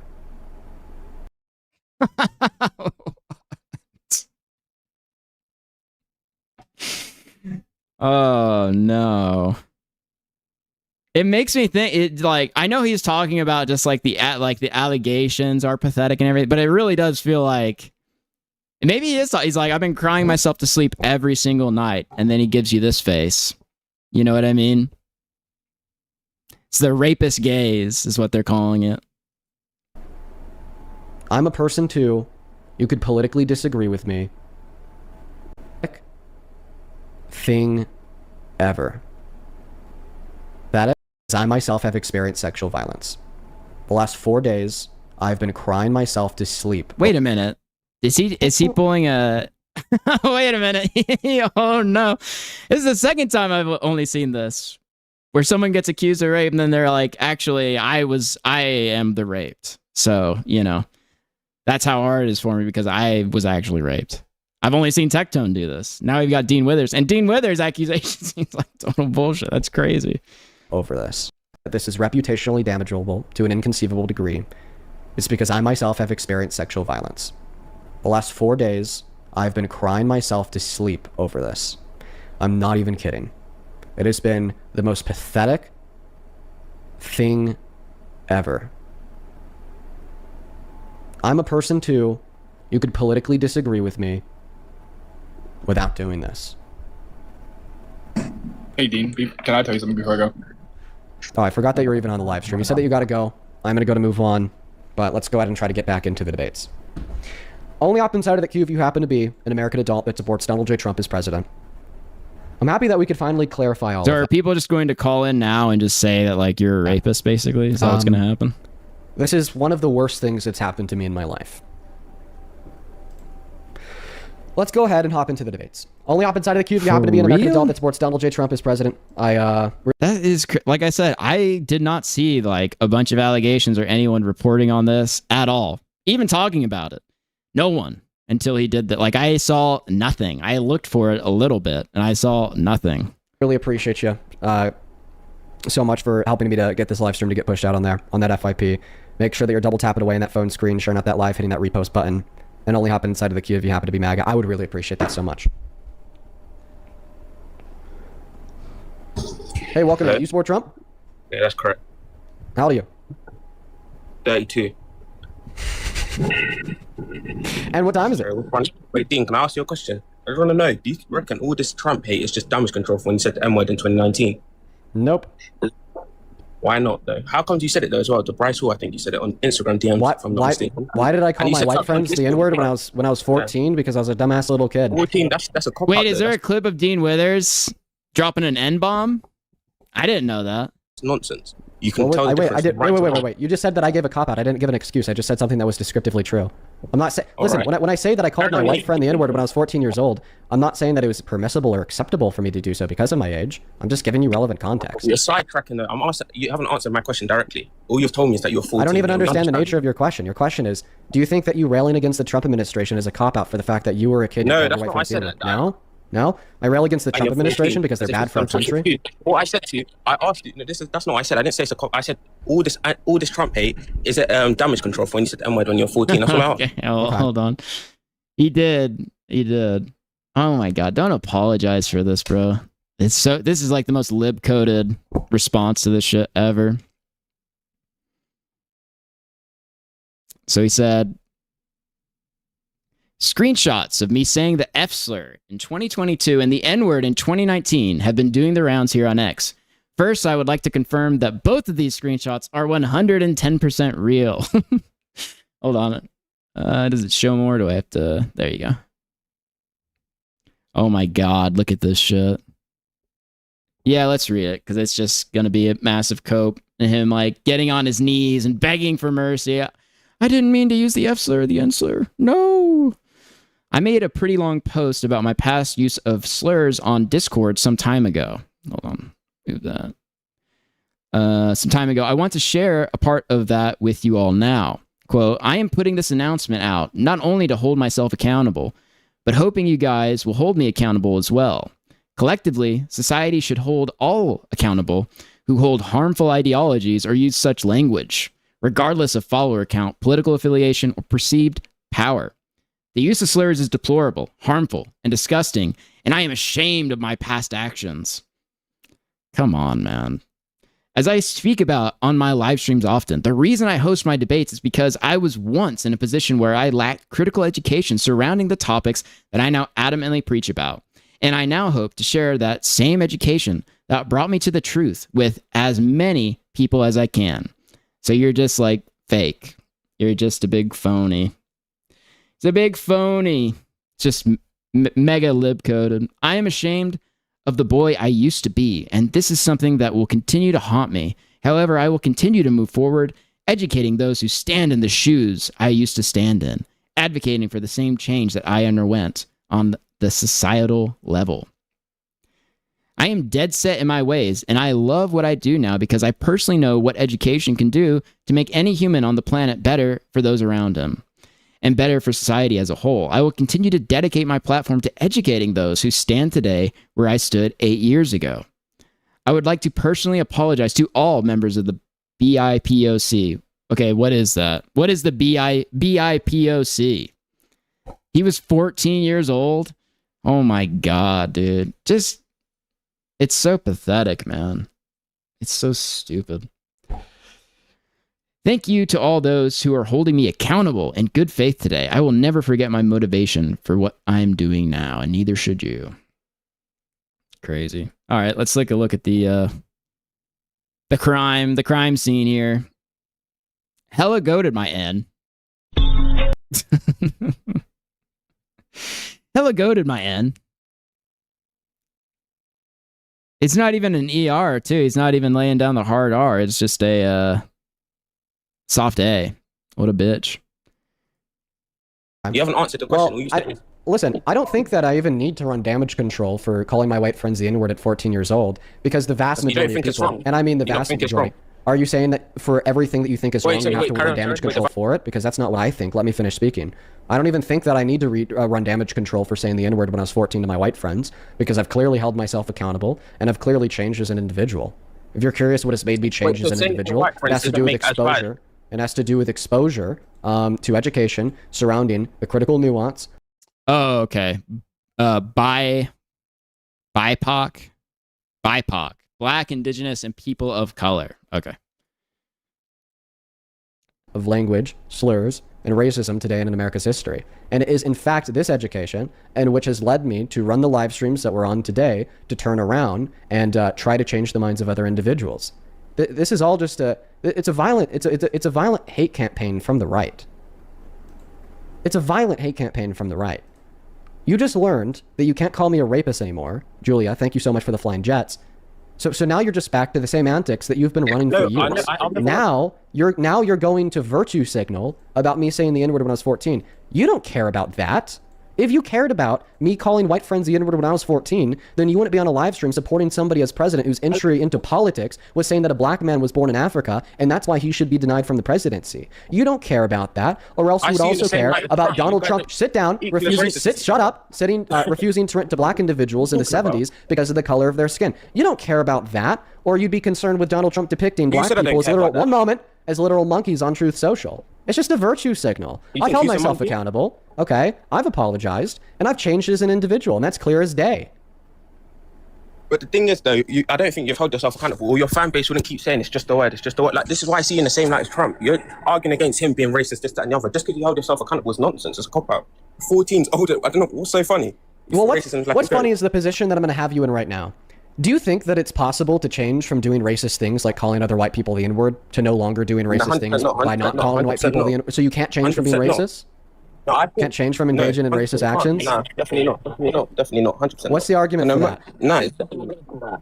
Sorry? What's the argument? It's in your nature. You're just hiding. You're just better at hiding. Oh, it's in my nature? Yeah, it's in your nature. 100% is. 100% is. Okay. Because you said this stuff. So when you say it's in my nature, what do you mean by that? That was your true character when you're 14. Now, wait, you think that individuals' true characters are the most exemplified at 14 years old? 100%. No, that's not what I'm saying. But you weren't able to. So I just want to clarify. It's in the true character of adult professionals to pick their nose, eat the booger, then shit their pants. Yeah. Huh? Because I know a lot of like 13-year-old and 14-year-olds that do that shit. What's the correlation? But do you think that it's always racist for white people to use the N-word? I do. Do you? 100%. Yeah. Okay, so then why do you support Trump? Because he's a better president than the other Camilla bitch. Yeah. This guy thinks. Appreciate it. Yeah. This guy's definitely anti-racism, but then he's gonna call the black woman a bitch. No, like 100%. 100%. You know what? Let me ask you a couple questions. Do you believe in the existence of systemic racism? No. Yeah, this guy has over 400 cases over 400 allegations of rape against him. How does this guy know so many 14-year-olds? This is a good question, Bob Fish. Oh, wait, you don't believe in the existence of systemic racism? No. Wait. So I have a question. So why would it be the case that it is racist for a white individual to call another white individual the N-word if you don't? Okay, let's get back. I see some transcripts here. I might miss something, but let's skip ahead a little bit. And by the way, I understand that in the chat on TikTok, okay, there is a new MAGA account about every 5 seconds saying that I raped them, I raped their daughter, or I raped one of their loved ones. The reason why I'm leaving the chat on is so you can see exactly how important the work that we do is and exactly how much it frightens the fuck out of the right. That's why I'm leaving the chat on. This man's being accused of rape like every 30 minutes. That right there is why I'm leaving the chat on. You get to see me debunking what they believe in with facts, and you get to see them in the chat at mass saying that I raped them or a loved one to try to shut me up. That's why I'm not going to turn the chat off. And that is why I want you to hopefully agree with me. Because if they're so scared of me, if they're so frightened of me, if they're willing to do this to me, then what does that mean about what I'm saying? Yeah, instead of debating, you could just like stop raping people, Dean. That is like also an Respond option. to the last thing I said, sir. If you ask me, I'd say that's aura, Dean.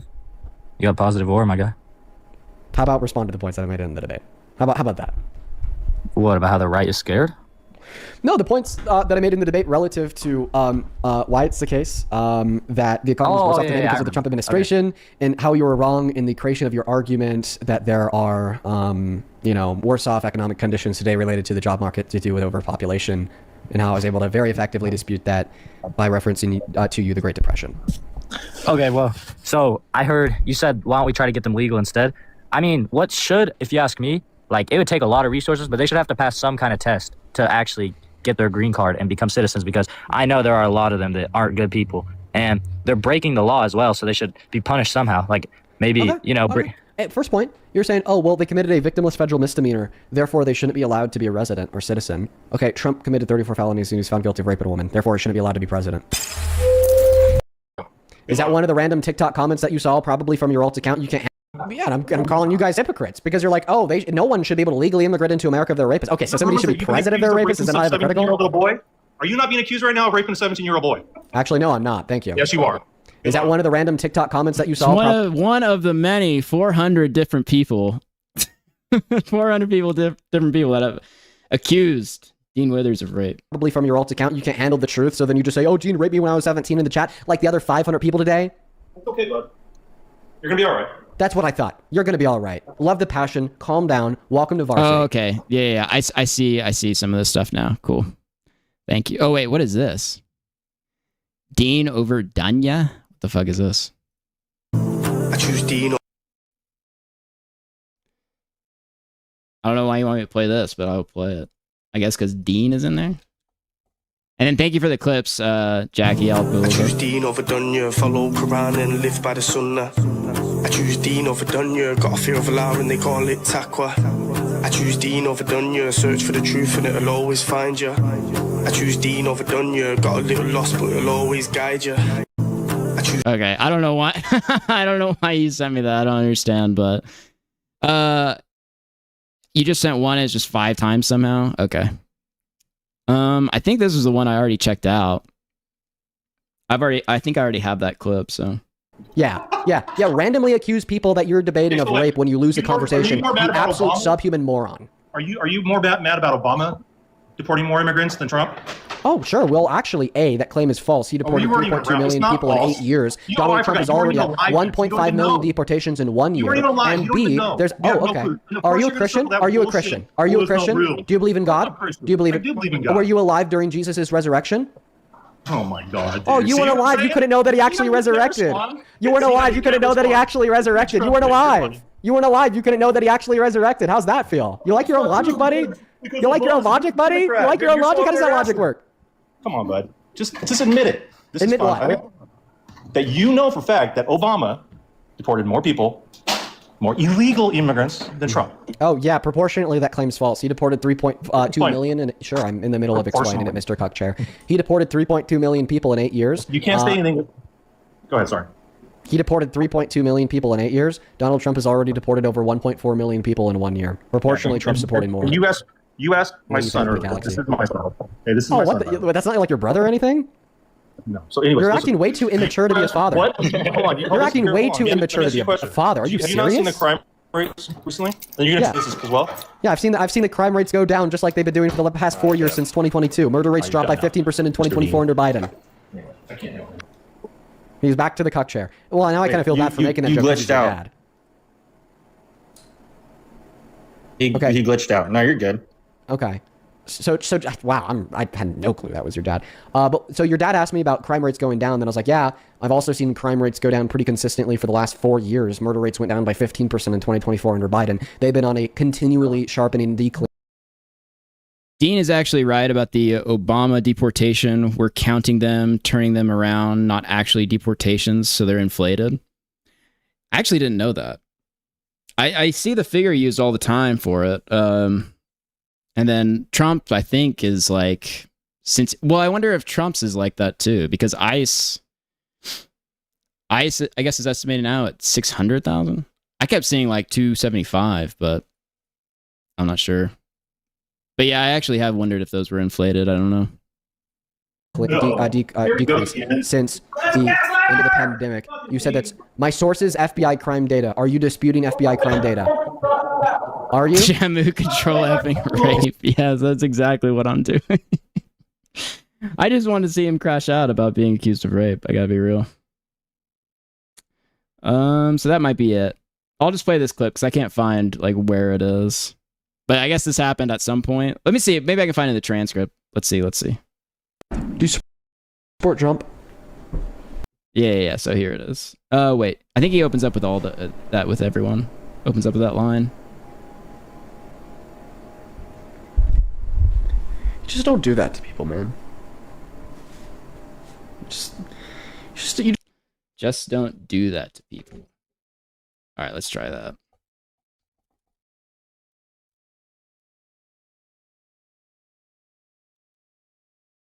Okay, here it is. This is it. Let's see what happens before this, though. We need to figure out what's happening like a little bit before that. Why would you ever do this to if another it's person? wrong, if it's proven wrong, I do agree with you, but I'm just saying it hasn't been proven wrong. I absolutely okay. To me, it hasn't been proven wrong. I proved it wrong by showing that the DMs were fake. Fuck you. And listen, it can No. Okay, Did I show? Shut up. Did I show that the DMs were fake? Give me a little anxiety, Ken, all right? Answer the question. Yes, I am. I am getting loud. I am getting upset. Okay, hold on. I gotta go back on this. This sounds awesome.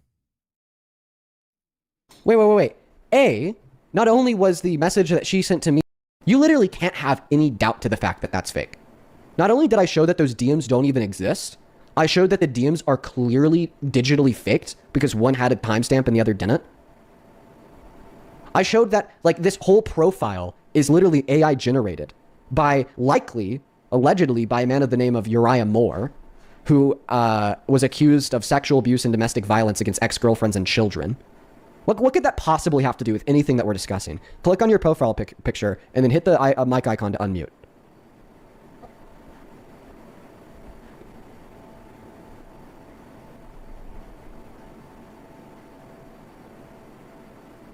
Are you too scared to unmute, child? No. Okay. No. So yeah. What about that obviously preposterously fake allegation from an AI account created by likely a man named Uriah Moore who's guilty of sexual violence, domestic violence? What could that possibly have anything to do with what we're discussing? Is that for real? The lore is that Dean was raped in a bathtub, so people call in from bathrooms. Holy fuck. That is fucking crazy, man. Well, you're talking about the accusations of Trump. I mean, this is pretty. From what I see, they just like fuck with Dean. Like people just call in and fuck with this guy, and this has been going on for like a long time now. I see stuff every now and then, but on point. You can't say something about someone else when you're accused of it too. I thought that we just went through this. You were just simply too stupid to understand. It doesn't make you not guilty. Okay. So you're saying it doesn't make me not guilty? Yeah. I've proven that I'm not guilty. No, I mean, I didn't think that was really good facts, honestly. You can delete messages. You can go on a different account. You can have a bad screenshot. What? Just because she ChatGPT the message, what does that have to do? Why can't she ChatGPT the message? Wait. Not only was the message that she sent to me AI generated, but the message I sent back to her supposedly was also AI generated. It was, no, stop talking. Right? Stop talking. You could have doctored it, Dean. Could be doctored. Wrong, right? You said that I could have just gone to another account when I showed that I didn't have any DM history with this individual. In the screen recording, I showed that I was on my main account. You said, couldn't I just delete the messages? in the screen recording, not only did I show that there was no message history, but I also showed that I wasn't even in the DMs of the account due to the fact that I only had the availability to. Oh, I could have paid off TikTok, really? Yeah, okay. Well then, F in the screenshots that this individual posted to the account. TikTok is hiding the truth. They're trying to hide the truth because they don't want Dean to go down for the 400 plus different rapes he's allegedly done. They were fake due to the fact that above the same message in the first screenshot, it showed a date and time, and above that same message in the second screenshot, it did not show a date and time. I think you paid off TikTok, Dean. I think that's what's going on. So you're saying that I had TikTok not only digitally alter my DMs with that account? It's like, why is he even humoring this, you know? But TikTok also digitally altered the post on the account? Sure. I mean, yeah, TikTok can do a lot of things, you know? They're run by the Chinese government. Convince us why it's reasonable. Convince us why it's reasonable to convince us why it's reasonable to believe that. I just think that you guys are just so fucking despicable. Like, honestly, dude, honestly, bro, just like, fuck you. Like, you are so desperate to try to wear me down. Why would you ever do this to another person? Why would you ever do this to another person? If it's proven wrong, I do agree with you. To be honest, Dean does need to calm down sometimes. I feel like he'd spurg out in person on a debate panel. Yeah, I mean, it's crazy that he just like even humors it, you know? These people are obviously just I mean, they're calling in from bathrooms. Like that, the bathroom thing is crazy. I had no idea that people were calling in from bathrooms to fuck with him because he said that he got raped in like a bathtub or something. That is like another level of fucked. But I'm just saying, he humors it. It's like he's like trying to debate bro with a guy that, you know, is just there to call him a rapist. I absolutely okay. So somebody hasn't been proven wrong. I proved it wrong by showing that the DMs were fake. Fuck you. And listen. It can No. Did I show? Shut up. Did I show that the DMs were fake? Give me a little anxiety, Pen. All right. Answer the question. Yes, I am. I am getting loud. I am getting upset. You are accusing a victim of domestic violence of raping somebody after I've proven that they're completely fake. You're a victim, just like you're on the receiving end, Dean. Yo, the quartering is saying he's going to debate Alex Jones tomorrow. Okay, that will get me back in to some of the quartering stuff. I got to be like, I think I covered when quartering started his vlogs, but I haven't really watched too much of it since for a while now because it's like I just feel like it's going in circles. Like it's just copy brand coffee, like he's a scammer, so it's like I've kind of like lost interest. But if he debates Alex Jones, that would be fucking good shit. A debate would be cool. I would definitely watch the debate with Alex Jones. Alex Jones is always good with debates, but that'll be something cool for sure. But yeah, I'm tired of why would you watch that? Are you kidding me? It's an Alex Jones debate, so it'd be funny. Maybe like he'll, throw jabs. I don't know what the debate is over. Someone just told me about it. I don't know what it's over. It might suck. I don't know. I wouldn't watch it if it sucks. Right? You're a victim because you're on the receiving end. Yeah, keep running from the truth. Why would you do this? Listen, we can debate Trump right now. Running from the truth, dude. Why would you say that shit, bro? Listen. I'll take a look. Just go get your anxiety pen and we can Why would debate you Trump. say that? You're getting... They're trying their best, guys. They're trying their best, bro. They're really trying their best. Fuck. Fuck, dude. God, man.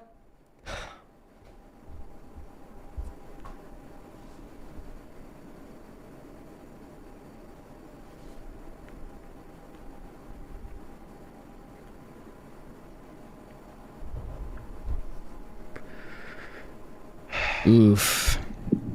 You support Trump? Not looking good, man. They finally got him.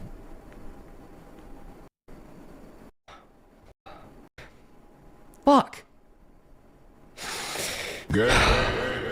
Fuck, dude. God, man.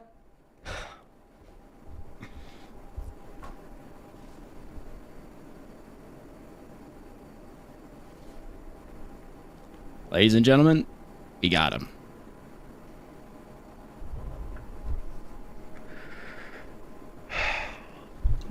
Do you support Trump?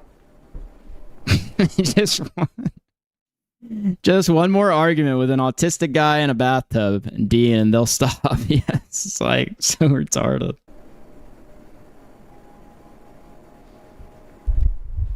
Just don't do that to people, man. You just don't do that to people, bro.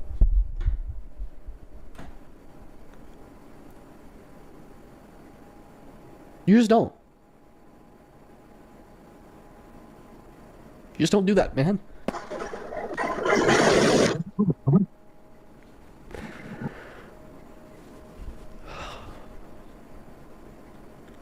They finally found their way to get to me. You know? Dude, now there's going to be 400 more rape allegations. He was already at over 100. I expect by the end of the month we'll have over 1,000 different rape allegations because of this. They're always looking for that way. And they found it.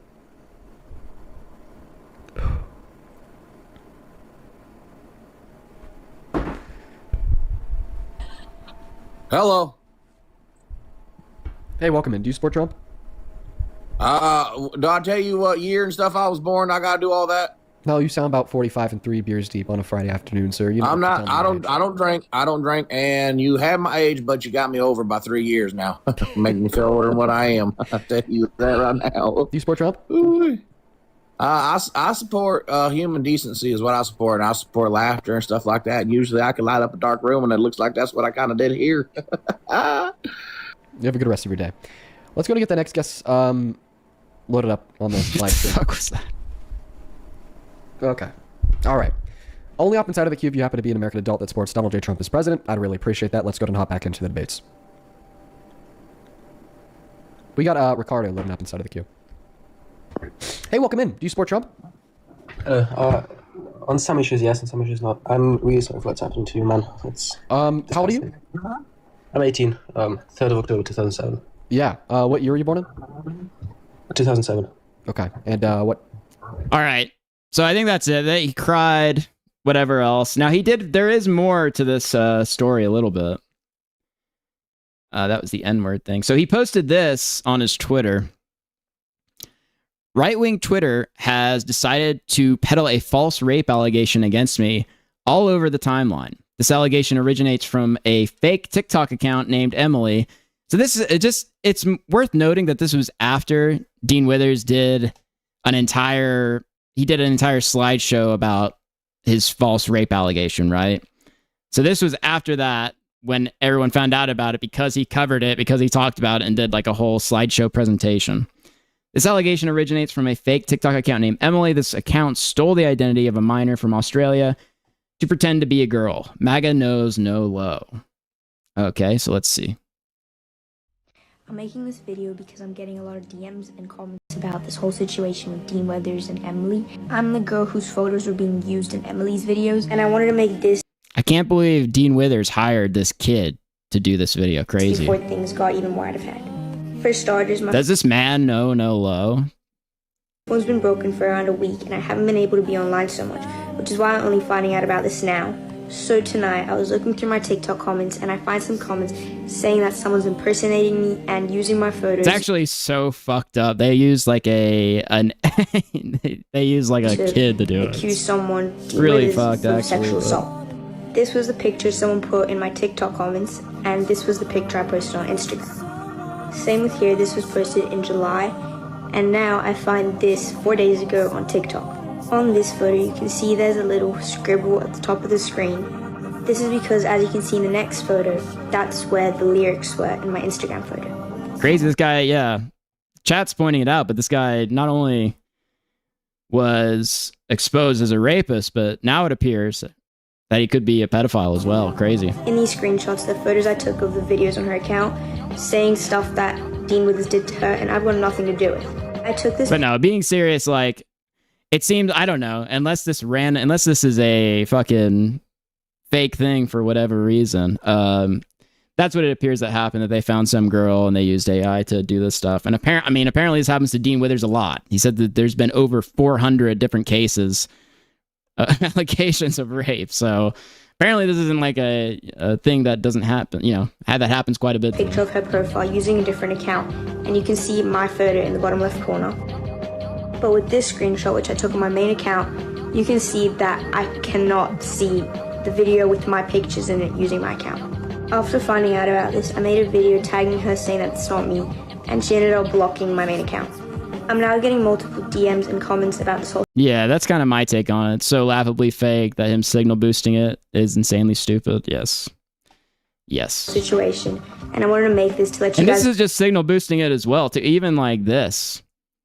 Like, I honestly don't think that anybody was taking this like as a credible accusation. I didn't see any single person besides people fucking with them and like obviously fucking know with that them. I'm not involved in any of this, and I didn't make any of these videos. I'm asking from you guys to please report any videos you see with my pictures in it, and please note that I am a minor, and I gave nobody permission to use my photos online for these situations. I'm not saying that I know the truth about this whole situation, whatever happened, but what I do know is that the girl she was using for her photos in the videos is me.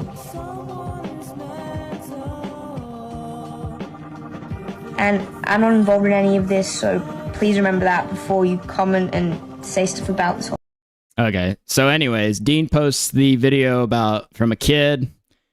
And then Rachel Wilson was the first one. Wait, you always say believe all women. Did the internet adjudicate you of being a rapist? Well, now you see the problems with the party you decided to push. Sorry, mate, we believe women here. Wait, do you don't like fake allegations now? Okay, dude, calling Trump. Okay, this guy can't even speak English. Holy fuck. Might be a foreigner. We believe all women, Dean, like you taught us. Believe victims. So it's just essentially people fucking with him. I mean, and of course it's going to be that because the thing wasn't serious to begin with, but he did a whole presentation and then cried about it, you know? Let's see here. So that's Dean Withers stuff. I need to get a drink really quick. So I'm going to play some of this stale stuff and then I'll come back and we'll talk about Jason Arday. There is like a little bit of a Gideon update I can get to as well. But yeah, just give me a second. And the black magic of completely Wait, this guy is talking about DMCAing people. All right, it'll be like 30 seconds or something.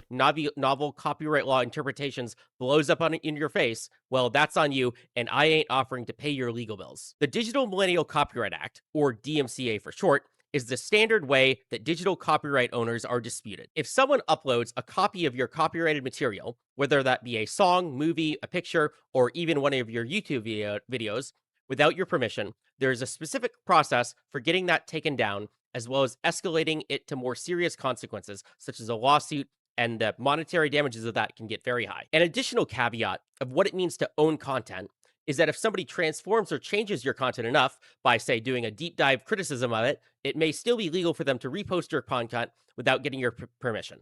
This is called fair use.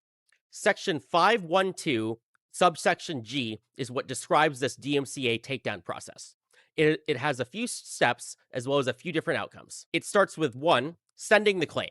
There will be some sort of form on a website or an email address or even a physical address or a phone. Okay, do not DMCA me stale. Listen, okay? Do not do it. Do not do it. If you're thinking about it, you can let me know, but do not do that, please. All right. Let's see here. Let's do like Gideon just has like a small update thing. Himpy is going to have him on his stream, which is going to be pretty cool, but he pulled out. I guess they're going to reschedule it. Maybe they won't do it anymore, but hopefully they do. So they had this all set up. They were going to do a whole stream interview, which could have been great. You know what I mean? I don't know if Himpleton would have gone easy on him. I don't think so, though. I feel like he would probably ask him, you know, good questions or whatever. So I was looking forward to that. And then he pulled out. So he says, Gideon's dog apparently had to get surgery unexpectedly. As a result, we are having to reschedule our discussion. I understand if you're disappointed, but I promise I will keep all of you updated. As soon as we have a firm reschedule date, I will make the update. Oh, Future made a video about it? I do. Let me look. Future, is it Future Nightmares, right? He made a video on Otter that was pretty good too. Let's see. Wait, isn't it Future Nightmares? I thought that's what it was. Let's see.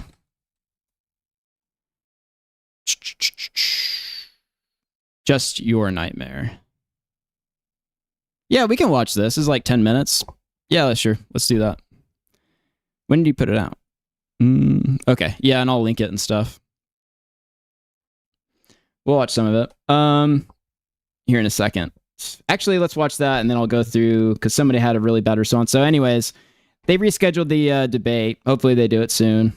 He said he did it because of his dog, but I mean, Gideon has like a ton of heat right now. So, you know, I don't know. I think it had something to do with that as well. Maybe a combination, but... All right, let's see. We'll watch some of this. It's only 10 minutes. Hello, my name is Future Nightmares. I've been enthralled with the Oh, that is a normal. EDP 445 situation since the documentary came out, as it has blown into a wider controversy against Skeeter Jean, Alex Rosen, and the subject of today's video, Gideon. In the EDP 445 documentary, it exposes how the lack of care and due diligence that these three individuals had during the sting operations of EDP, which led to EDP getting away and still to this day walking free. Though the one that's getting the most criticism is Gideon, and this is because he personally invited EDP to his Discord server full of minors for an interview and left EDP in the server for 7 hours before banning EDP. Now, one of the Well, it wasn't. It's that for sure with the minor, but also, I mean, and I guess Alex Rosen wasn't as bad. Alex Rosen essentially messaged EDP first, which made the case he couldn't prosecute or anything like that because he messaged EDP first, you know, like entrapment type shit. But not only did Gideon was irresponsible with the minor and how he handled the entire situation, but also he didn't even set up a meetup to do the sting with EDP. He just, like, you know, showed up at a dialysis appointment and then literally hopped out of a van in a cupcake outfit, and nothing happened. You know, it's not like he's going to get arrested or anything legal is going to happen. They just wanted to make content. So pretty shameful. of claims that Gideon makes in his video in response to the controversy is how Kayla Hoskins mentions EDP first, something EDP also states in Mike Clum's documentary. Gideon uses these clips in the documentary of Kayla speaking about the situation to reinforce his claim. My role in this occurring. But as it turns out, Kayla herself in the documentary stated that she had already been messaging EDP before I had even ever added him in my own Discord. My name is Kayla Hoskins, and in June 2023, I received an Instagram DM from EDP445, otherwise known as Bryant. I first replied to EDP because I always reply to anyone who messages me, and I didn't know who he was, but I freaked out because he told me he was sick. And sooner rather than later, he started sending very flirtatious messages. A while later, Gideon added EDP into his Discord filled with kids for a Q&A. And then when I told people like in the server that EDP texted me, Gideon quickly knew about it because his manager told him. So EDP was added into my Discord server to do an interview on June 21st. Now, to be honest, this clip would be damning, and a lot of viewers in the documentary would believe, based off these clips, in conjunction, that would mean that Kayla did message EDP first. Except, that's not what she said. Stuff. Well, I met Gideon way before the EDP situation happened.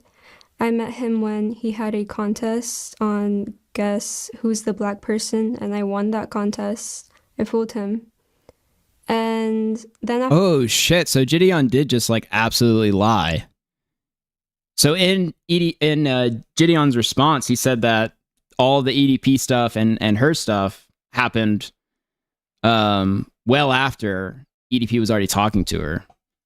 After that, his manager inside added me on Discord.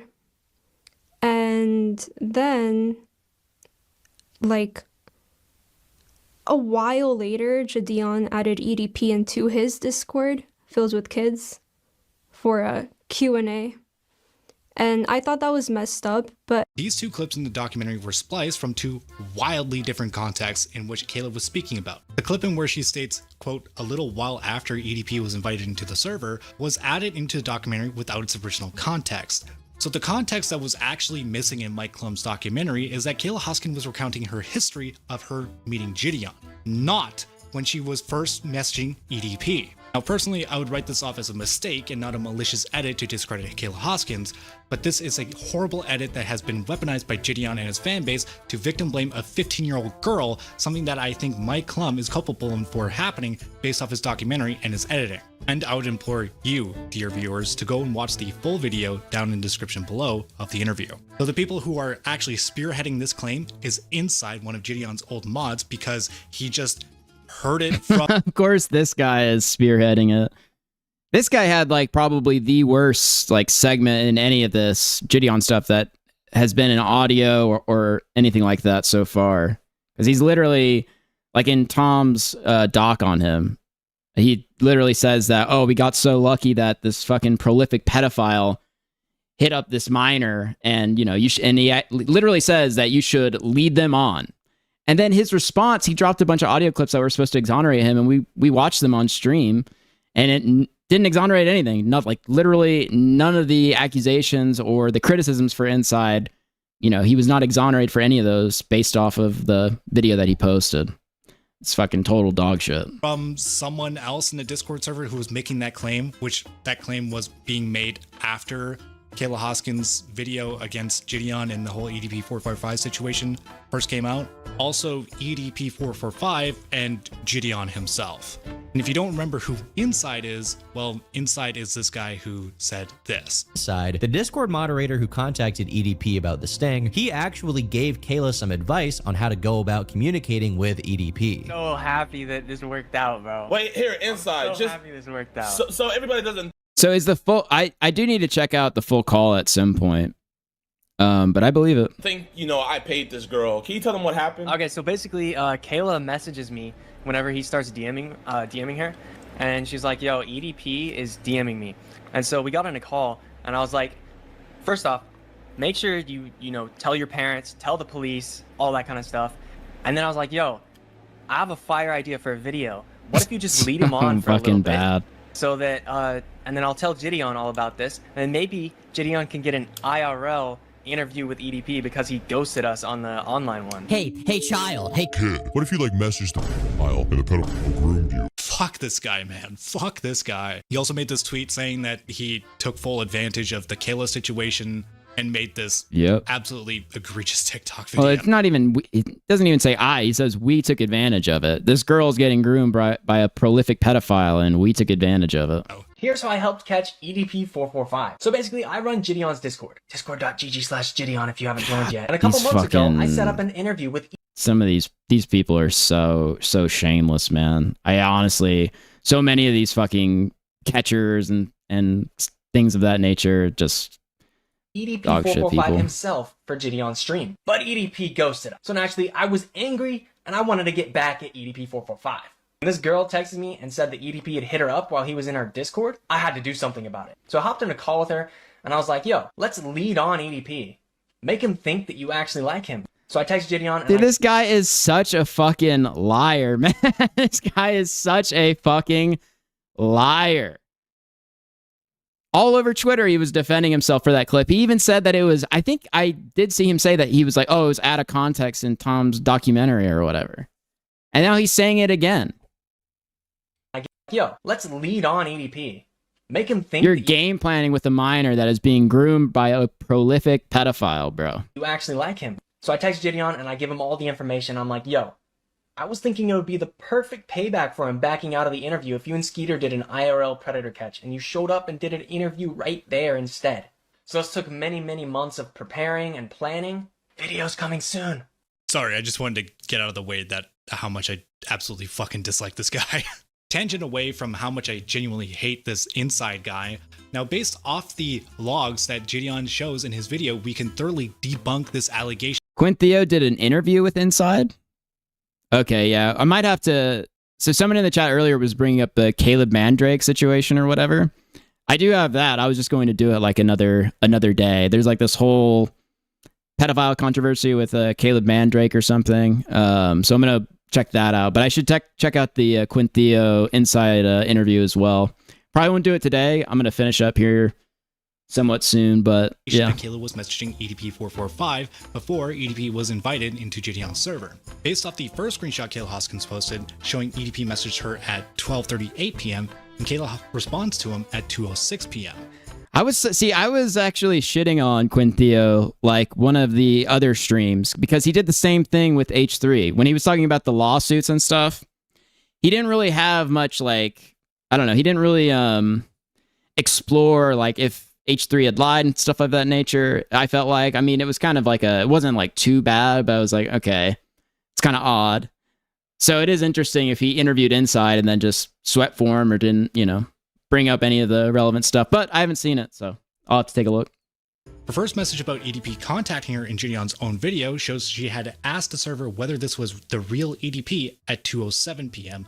on June 23rd, 2023, which based off the Instagram message would have been a Friday.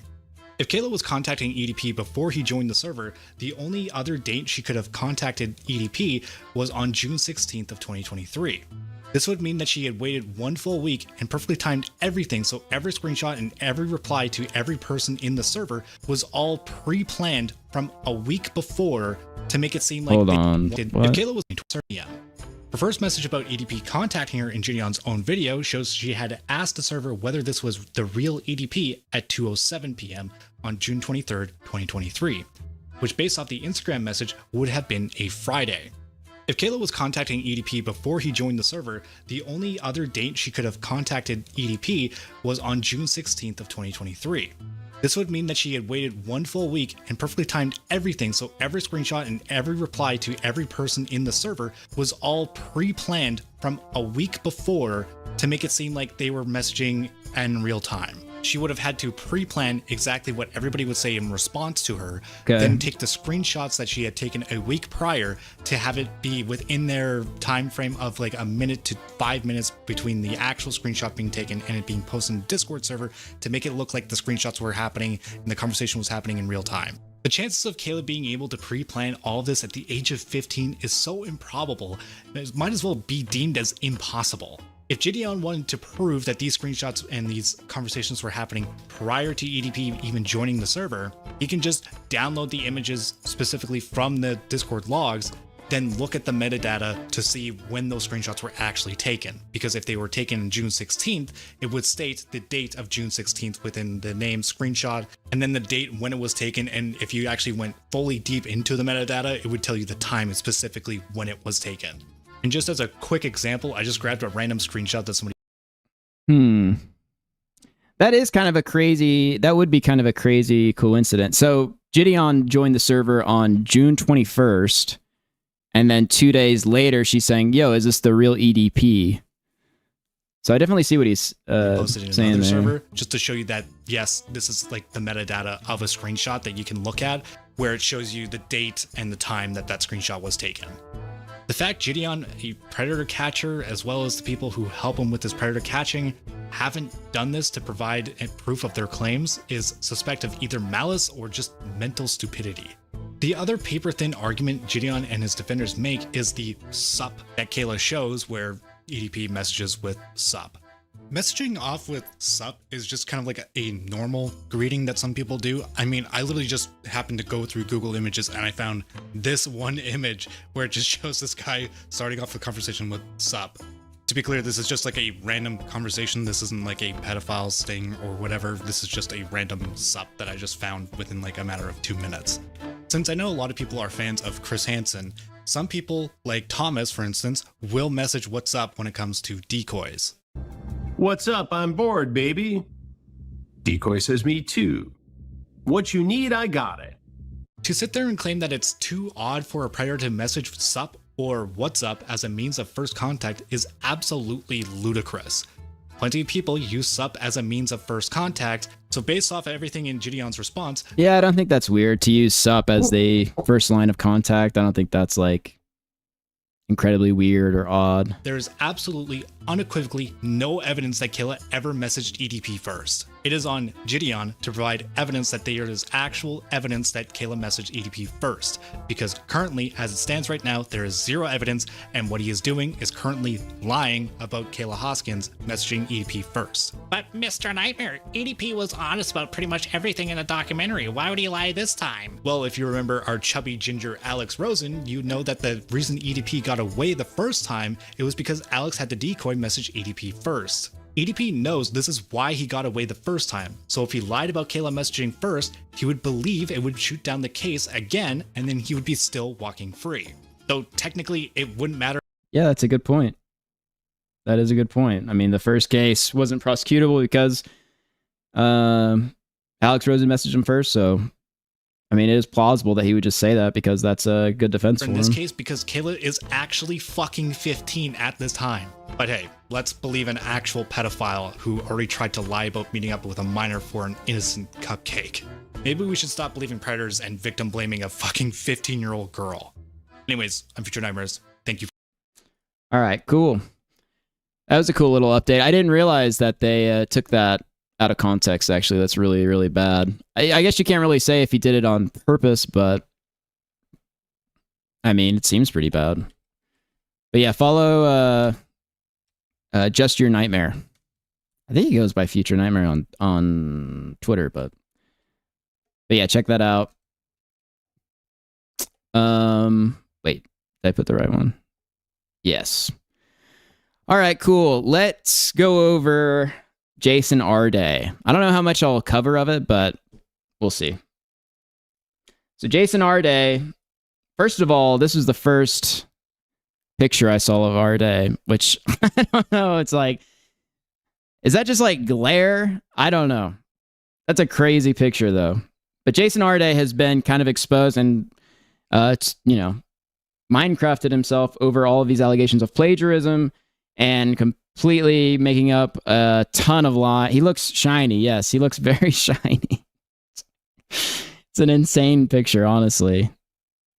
Doesn't shower. The doc had the craziest actor. Oh, yeah, you're talking about the EDP thing. So who is Jason Arday, though? Who is this guy? Why do people care about him? Let's see. So Jason Arday was the first youngest Cambridge University professor, and he got the job 3 years ago. I always felt... And this is how they were marketing this guy back when he got the job. So it says, man who learned to read at 18, becomes Cambridge University's youngest black professor. And that's how he was marketed to everybody. That this guy couldn't read until he was 18, and that this was some success story. I think that he couldn't read, and then he also, I think the other thing was he couldn't write until 10. I don't know. There's a bunch of lies and claims that he made. So it was a privilege to have a period of 11 years where I couldn't speak and I couldn't converse in a way that everyone else could, because it allowed me to see things in a different way. Professor Jason Arday was diagnosed with autism spectrum disorder at the age of 3. He couldn't speak until he was 11 and read or write. By the way, I gotta say too, this guy, like as a public speaker, and I've got some clips of him doing speeches and stuff. This guy is like a way better public speaker than I am. I just do not buy that he was unable to speak until 16. Couldn't speak until 16. Oh, until 11? I don't know. I've got it. But it just seems like totally ridiculous. Couldn't read until 18? That's, preposterous. I just don't believe it. Until he was 18. Throughout his early years, his parents continued to believe in him. At 18, my mum had got to a point where there was only so much she could do, and she was brilliant, even though she had this belief that, he'll do something okay, but she was just decided, I need someone else to believe in him as much as I believe in him. Therapists predicted he would need full-time assistance throughout his life. How wrong they were. You okay? It was this man, college tutor Sandro Sandri. So the whole thing is like kind of presented as this like success story that this guy, he's like the youngest black professor at Cambridge. He couldn't even read. This guy couldn't even read until he was 18. So like, what was Jason Arday teaching though? Like, what kind of professor was he? What was he teaching at the school? What was his deal? So what I've been able to gather, well, hold on. So let's see. Jason Arday primarily taught and researched sociology of education, especially the intersection of race, inequality, higher education, mental health, and neurodiversity. At Cambridge, his official faculty profile listed his academic areas as race and higher education, education policy, education and mental health, race and neurodiversity, cultural studies and music, audiothenography. I don't even know what that is. His Cambridge teaching. I'm the guy that can't read. I'm the guy. Okay, forget Jason Arday. I can't fucking read. His Cambridge teaching supervision included postgraduate students in education and social justice and designing educational research, as well as doctoral and master's supervision. So most of this stuff was about race. Now here's a talk with him where it's just straight up decolonizing curriculum in higher education with Dr. Jason Arday. And I've seen this a lot with him where it's like decolonizing curriculum, decolonizing colleges. Like his thing is race.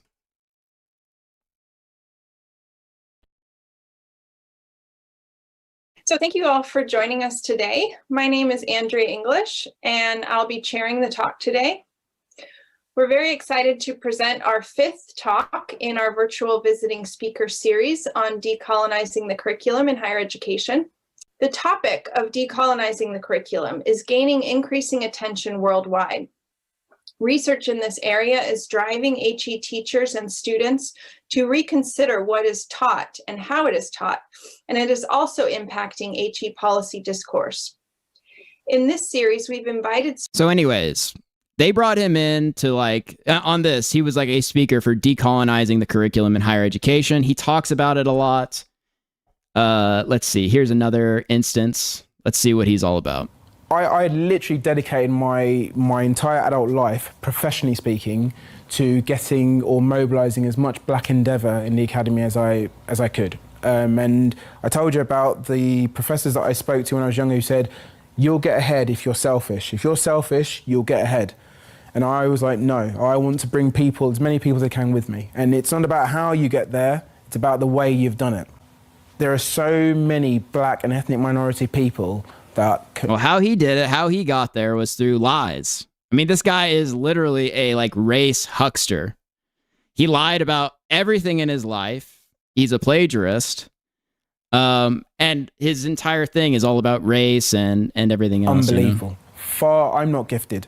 I just worked hard. And as I said... Yes, I have all his claims. I'm about to go through every single claim that he has that he lied about. He's probably willing to suffer. And that's probably what it came down to. But the point is, it shouldn't actually have to come to that. There are so many gifted black and ethnic minority people in higher education. And what I would love 5 years from now is for us to be able to say that there's not 155 black professors in the UK, but there's 5,000, 10,000. So that was their thing, and Cambridge wanted him to work for them because he's a young black person, it's progressive and everything else, all that shit. But the only problem is this guy has lied about every aspect of his life. He's come up with so many bombastic, insane claims, and let's go through some of them. So one of them is he could not speak until 11. Arday has repeatedly made this claim. Some former schoolmates dispute it, while others support his account, so it's disputed. Could not read and write until age 18. I'll just go through them. Could not spell his own name until 18. 30 marathons in 35 days. So he claimed to everyone that he ran 30 marathons in 35 days, 300 miles in 3 days, 600 miles in 6 days. Played for Crystal Palace, so that's disputed. Played semi-professional football for 12 years. What? He has made this claim, but the available reporting does not establish the claimed 12-year career. That is insane. That is a fucking insane thing to lie about. You're a professional football player. Raised $5 million for charity. Unsubstantiated. He has variously claimed $5 million and $5.5 million when challenged. He said the money was raised through numerous fundraising collectives over 2 decades, and that NDAs prevented him from identifying participants. Worked for 70-plus charities. Worked for WaterAid, installing water points in South America and Africa. So this one's strongly contradicted. WaterAid said it does not send volunteers abroad for this work and doesn't facilitate self-funded visits. Arday's memoir describes going to Brazil to install a well, but does not attribute the trip to WaterAid. So apparently lied about that. Visiting professor at Ohio State. Contradicted by institutions. So the other thing about this guy is he's lied about the degrees he's had as well. So it's not just these stories, but he's actually lied about his qualifications. Ohio State denied that he held stated positions, so he lied about that university. Visiting professor at University of Glasgow. Glasgow denied that he held the stated position, so lied about that university. Honorary professor at Durham.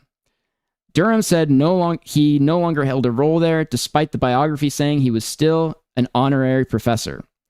Master's, this is the master degree he lied about.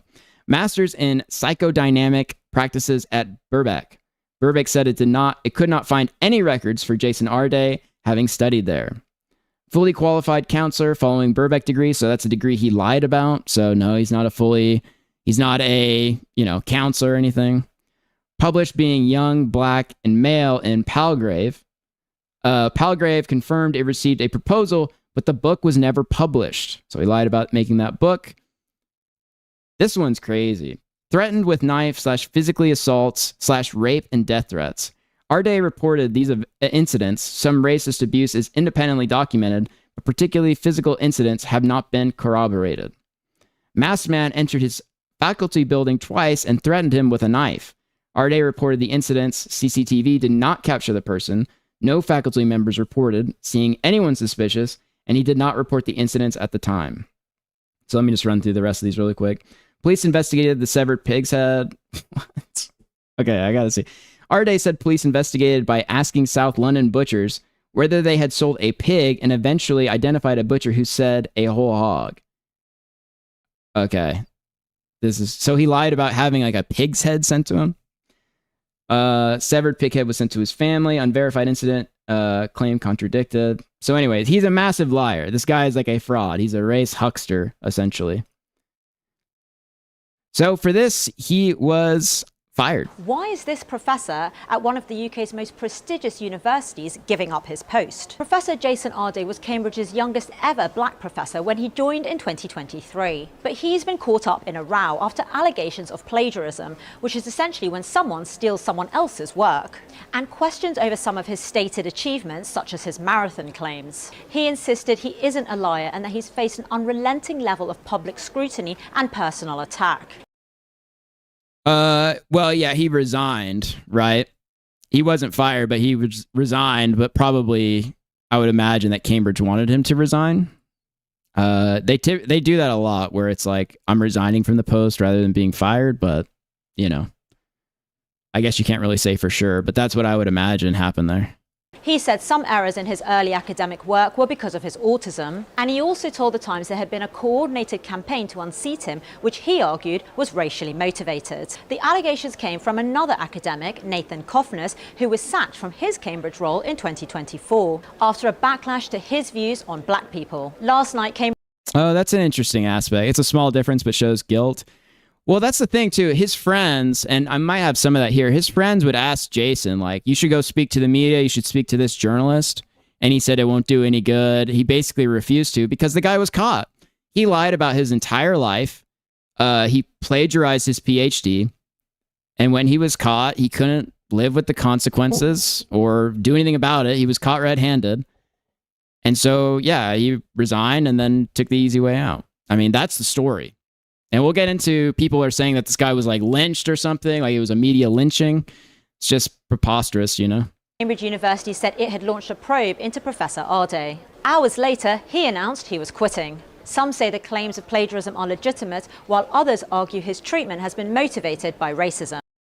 All right, so let's get into some of the... So we've got to talk about the plagiarism allegations. Now, people are using this to try to say that this is like 100% like racist shit. So Nathan Coffness is the guy that broke this story.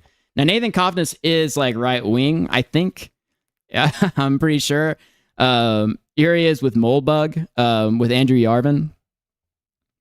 And also Hernania, which is kind of a Hanania, which is a kind of like a famous niche picture.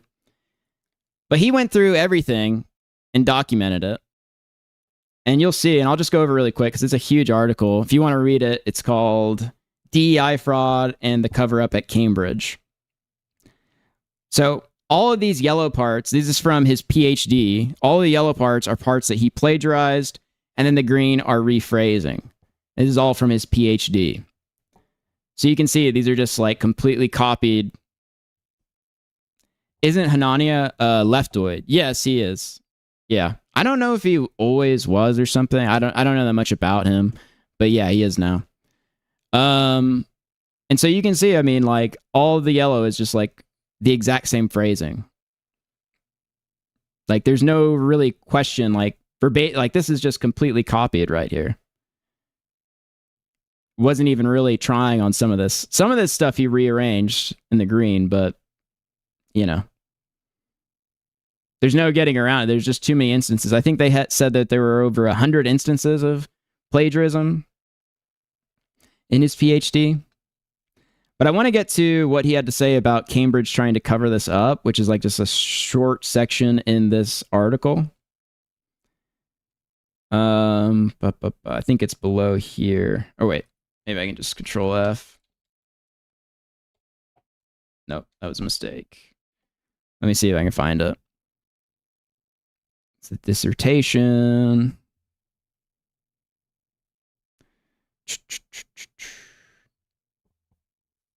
Here we go. It's from around here, isn't it?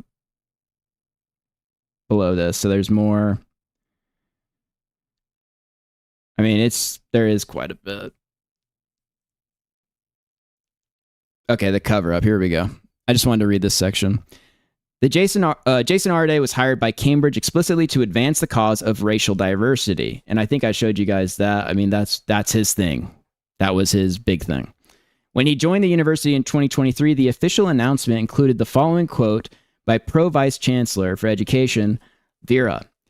Jason Arday is an exceptional scholar of race, inequality, and education. He will contribute significantly to Cambridge's research in this area and to addressing the underrepresentation of people from socioeconomically disadvantaged backgrounds, especially those from Black, Asian, and other minority ethnic communities. We are making extensive efforts in this regard, including the expansion of the Get in Cambridge program, which provides financial support to address disadvantages and the lack of social and educational capital, which often constrains the ability of minority ethnic students to continue with their education. A great deal remains to be done, and Jason's expertise will inform and enhance these ongoing endeavors. So he continues, the head of Faculty of Education, Hilary Kremen, told the Times of London that hiring Arday was proof of the university's commitment to tackling existing inequalities. So this is like the important thing. This is because it shows that there was a reason that they wanted to hire him, right? Why do you think that they made him the youngest Black professor? And the way that they sold it to, this guy couldn't even write when he was 18 or read when he was 18 and da-da-da-da-da. They wanted to put it in a progressive lens. So this is her quote. Not only is Jason Arday a world-class scholar, he also brings a wealth of experience that can help us take forward our efforts to widen participation at all levels. Hopefully, it is becoming increasingly clear that with concerted effort and a genuine commitment to change, those barriers that still exist in either to working or studying at top universities can be overcome.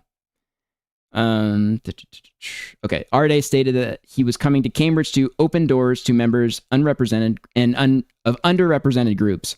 My work focuses primarily on how we can open doors to more people from disadvantaged backgrounds and truly democratize higher education. Hopefully, being in a place like Cambridge will provide me with a leverage to lead that agenda nationally and globally.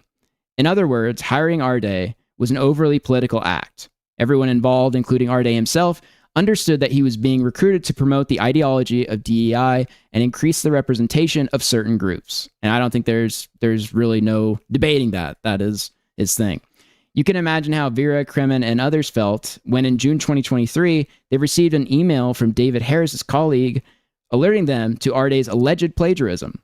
If hiring Arday was, quote, proof of the university's commitment to tackling existing inequalities, what would it prove if the university placed him under investigation, let alone held him accountable if it turns out he engaged in wrongdoing? So, let me see. From the perspective of the university, any pre-2023 plagiarism was irrelevant. It is difficult to understand this position. Arday was hired on the basis of his work.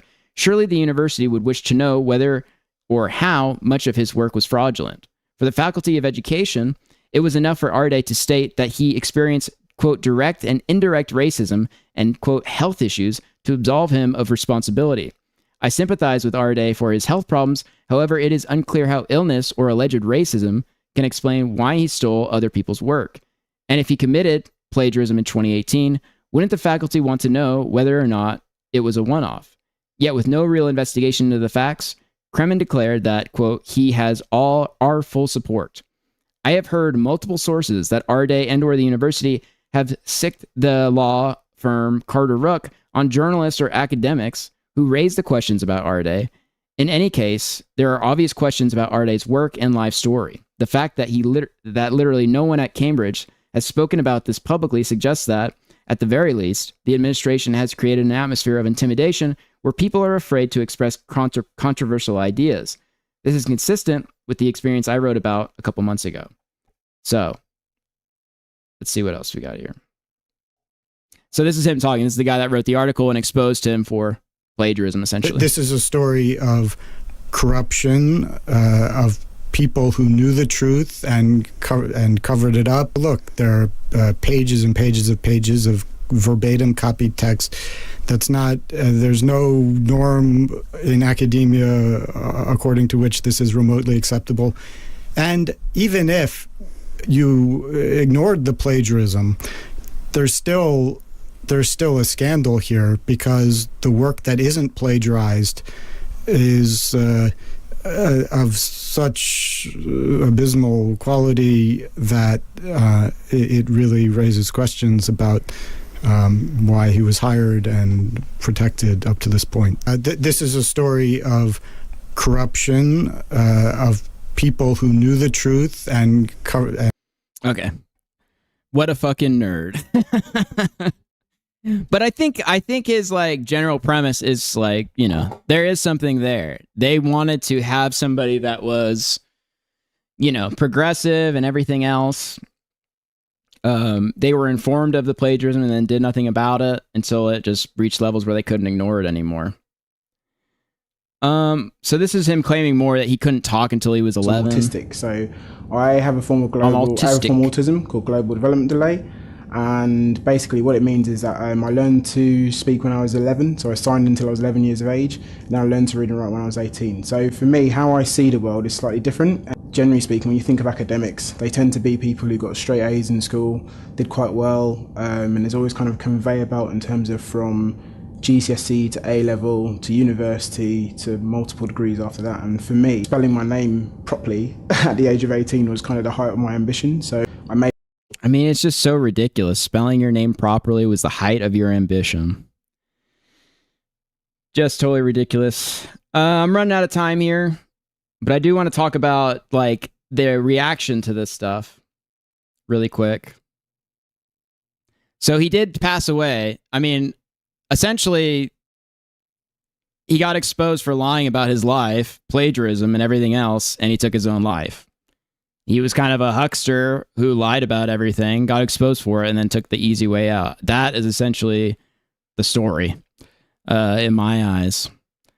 So it says, Jason Arday, the youngest ever black professor at Cambridge, who was recently accused of plagiarizing his academic writing, has been found dead. His death comes after the University of Cambridge launched an investigation into his past claims.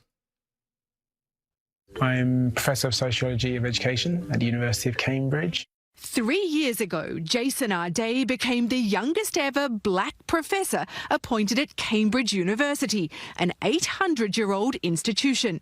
Professor Jason Arday joins us now. He was interviewed about the achievement on CBS News.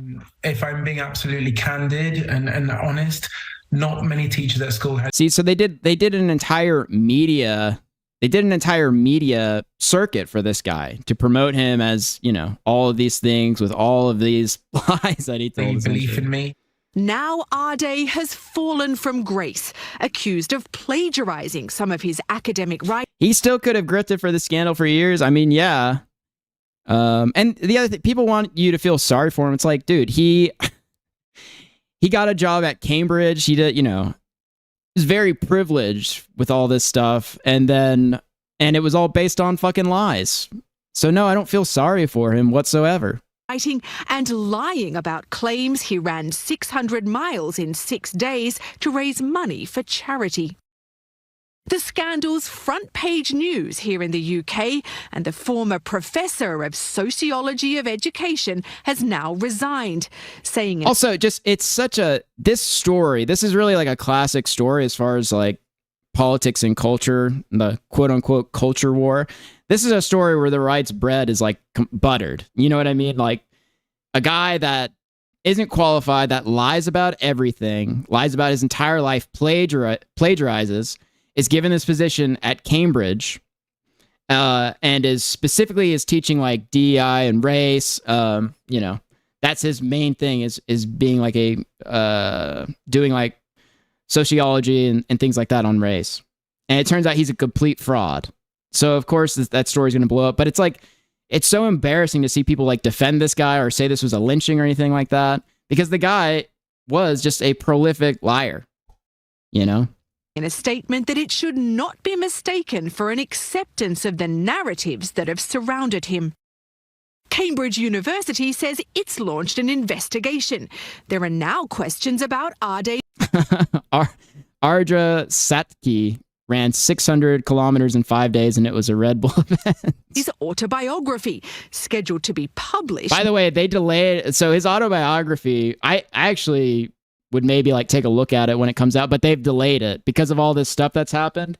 That autobiography's got to be chock full with like the most ridiculous stories you could ever imagine. It's probably fucking insane, man. He's been telling these lies for so many years. There's probably so much in that autobiography that's just completely batshit. But unfortunately, they delayed it a little bit because of course it's going to be, you know, because of his death, but also, I mean, maybe it won't even come out now. I don't even know. I hope they still put it out just because it'll be fascinating to see like everything he lied about or him talking about some of these stories, but maybe they don't even put it out now. This month. Holly Williams, CBS News, London. So, and the reaction from some people has been very embarrassing. So this is from Ibram X. Kendi. The death of Jason Arday hit so close to home that I had no words yesterday, but I woke up with words. To be a prominent anti-racist black scholar is to know you are a target, almost totally surrounded by resentments. You know that at any point, the attacks can come like a lynch mob. This guy is like, has one of the biggest stories because he's a fraud, because he lied about everything.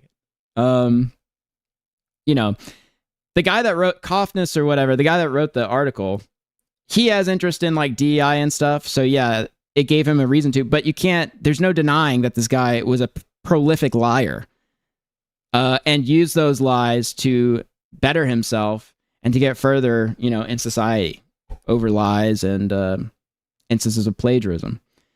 And if you die from all the attacks, the media still calls the attacks on you, quote, accusations, to wash their hands of the blood. Your lynchers announce your death as if they had no role in your lynching. And then he wrote an article, which I'm sure some people have seen. The media lynched Jason Arday.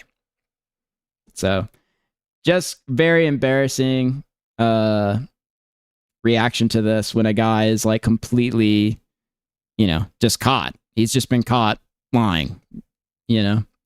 I hope all those racist bastards are happy with themselves for driving a black man to his death. You essentially achieved an indirect lynching. So this is what the thing... But everyone else is the racist, but as soon as something like this happens and it's a black guy, all of a sudden it's a lynching. You know what I mean? They go straight to lynching if it's a black guy. That gets exposed, and then, unfortunately for him and his family, takes his own life. And they just go straight to it being a lynching. God, I fucking hate what this country is becoming. Also, I don't even know if this person is in the UK. Maybe it is a UK person. For some reason, I feel like it's an American, but it might not be. And here we have more people freaking out about it. This is exactly what you wanted to achieve. I told you. I knew you wanted to kill him or get him killed. I hope you are all satisfied now. Every single one of you bloody evil racist, you white supremacist waste of freaking human space. Those of you who jumped on this bandwagon to publicly execute him for what? Who held him to a different standard? He chose to take his life. Like, he made that decision. He took the easy way out. The other sad thing, that's like tragic thing about this, is this guy has like children. I think he's got 2 kids. One of them's about to head to college. You know, so he gets exposed for lying about his entire life and gets caught plagiarizing, and then he just takes the easy way out. I mean, that you hold white people, and may you all get exactly what you deserve. Every single thing you did in this last 2 weeks, every single one of you. Maybe we can just hold him to the same, like, people don't like liars. People don't like, you know, people that steal people's work. You know, that's not a very fond thing. That people are not very fond of that. So what are we supposed to, are we just supposed to like ignore that this guy is like lying about his entire life and stealing other people's work, you know? Like, what is the thing that they actually want everyone to do? Took pleasure and glee. This is exactly what you wanted. You wanted to kill him and get him killed. I hope to God you get everything that you have coming to you. Are you happy now? Are you happy now? Damn, that's fucking brutal, dude. Holy shit. Going to bully his kid at college. Lamau, your dad lied about his entire life and Minecrafted himself. Holy shit. Are you satisfied? You should all be ashamed of yourself. By the way, no false statements detected there. That is literally the story. That is just the story. Every single one of you. You are murderers. You are killers. Crazy, man. Absolutely insane. This one too. A man was lynched yesterday. Oh my God, man. I love stories. I miss stories like this. I really do. It's been a while since we had a story this like bad, because people will always take it and just like run with the most insane shit. Saying that he was lynched, like, just ridiculous. As a metaphor, we cheapen lynching. So I didn't use it last week. It's like last week is public storm. It was a metaphorically a lynching. Now it's just a lynching. Man's dead because of the press, because of the media, because of this campaign, and because people, including Cambridge, but not just Cambridge, didn't support him. That's the reality that we have to bear here. I mean, he made the decision to do. It's so crazy. It's like, how is it a lynching if the guy literally takes his own life? You know, it's like, what are we talking about? How many outs do we have to give this guy? You know, he could have just hung in there and then just explained it and then moved on with his life. And so I've been getting a lot of phone calls. But that's the thing. It was probably overwhelming. Like his, you know, how he felt after all this stuff got exposed. It was probably overwhelming because he lied about so much shit. Obviously from press, who's still handing him, by the way, press outside his parents' house. Man's dead outside his parents' house. What are they trying to get a picture of, like a picture of the mum? Like, leave him alone. Stop. Enough is enough, honestly. But they just can't stop, right? It's like a feeding frenzy. You have to talk accountability. Like, this didn't just happen in a vacuum. This happened for many, many, many reasons. And there is a whole lot of shame pie, if you like, to go around. This was a mob. This was a smear. This was vile tactics.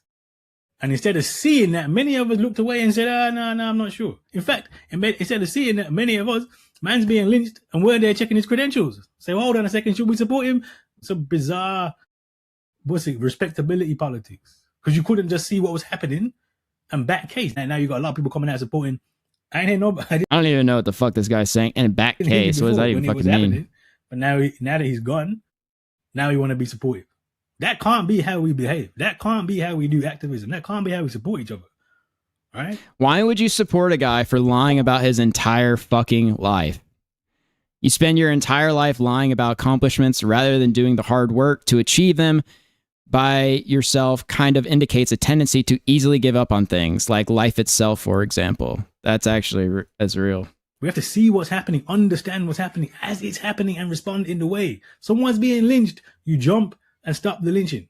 No, you just, if someone gets exposed for lying and stuff, they get criticized for it. That's the way everything works. It doesn't matter if you're black or white or whatever else. You can talk about everything else afterwards, but you go in there and you stop the lynching. That's the number one lesson for us to learn. Definitely. Got a back. All right. So, since anyways, like they think, you know what? It reminded me of like an extremely racist joke. An extremely racist joke, which I'm going to play for you guys, and then I'm going to send you to Queeman. But I'll end on this, because this is when I heard this story, it just reminded me of this Norm Macdonald clip. So I'll send you guys this, or I'll play this, and then I'm going to send you guys out.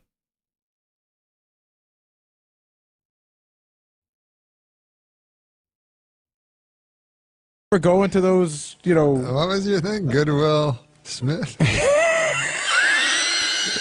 How'd that one go? I was just, it's, you know, it's, on Mad TV, they would often like parodies. combine two things. I pitched a thing called Goodwill Smith. Goodwill Smith, and he worked at an all-black college, and you know the the problem on the blackboard that no one could solve was 2 + 2. Then Will Smith plays a janitor who puts a 4, and they go, "Who solved that?" It took the professors 8 years to figure this one out. They rejected it. They said it was like racist. All right. I'll talk to you guys later. Thank you for watching. Thanks to the people that donated. I appreciate it. Hit like if you haven't already. I'm going to send you guys to Queeman, but I'll be back sometime next couple days. Maybe tomorrow. We'll see. Peace. Enjoy the rest of your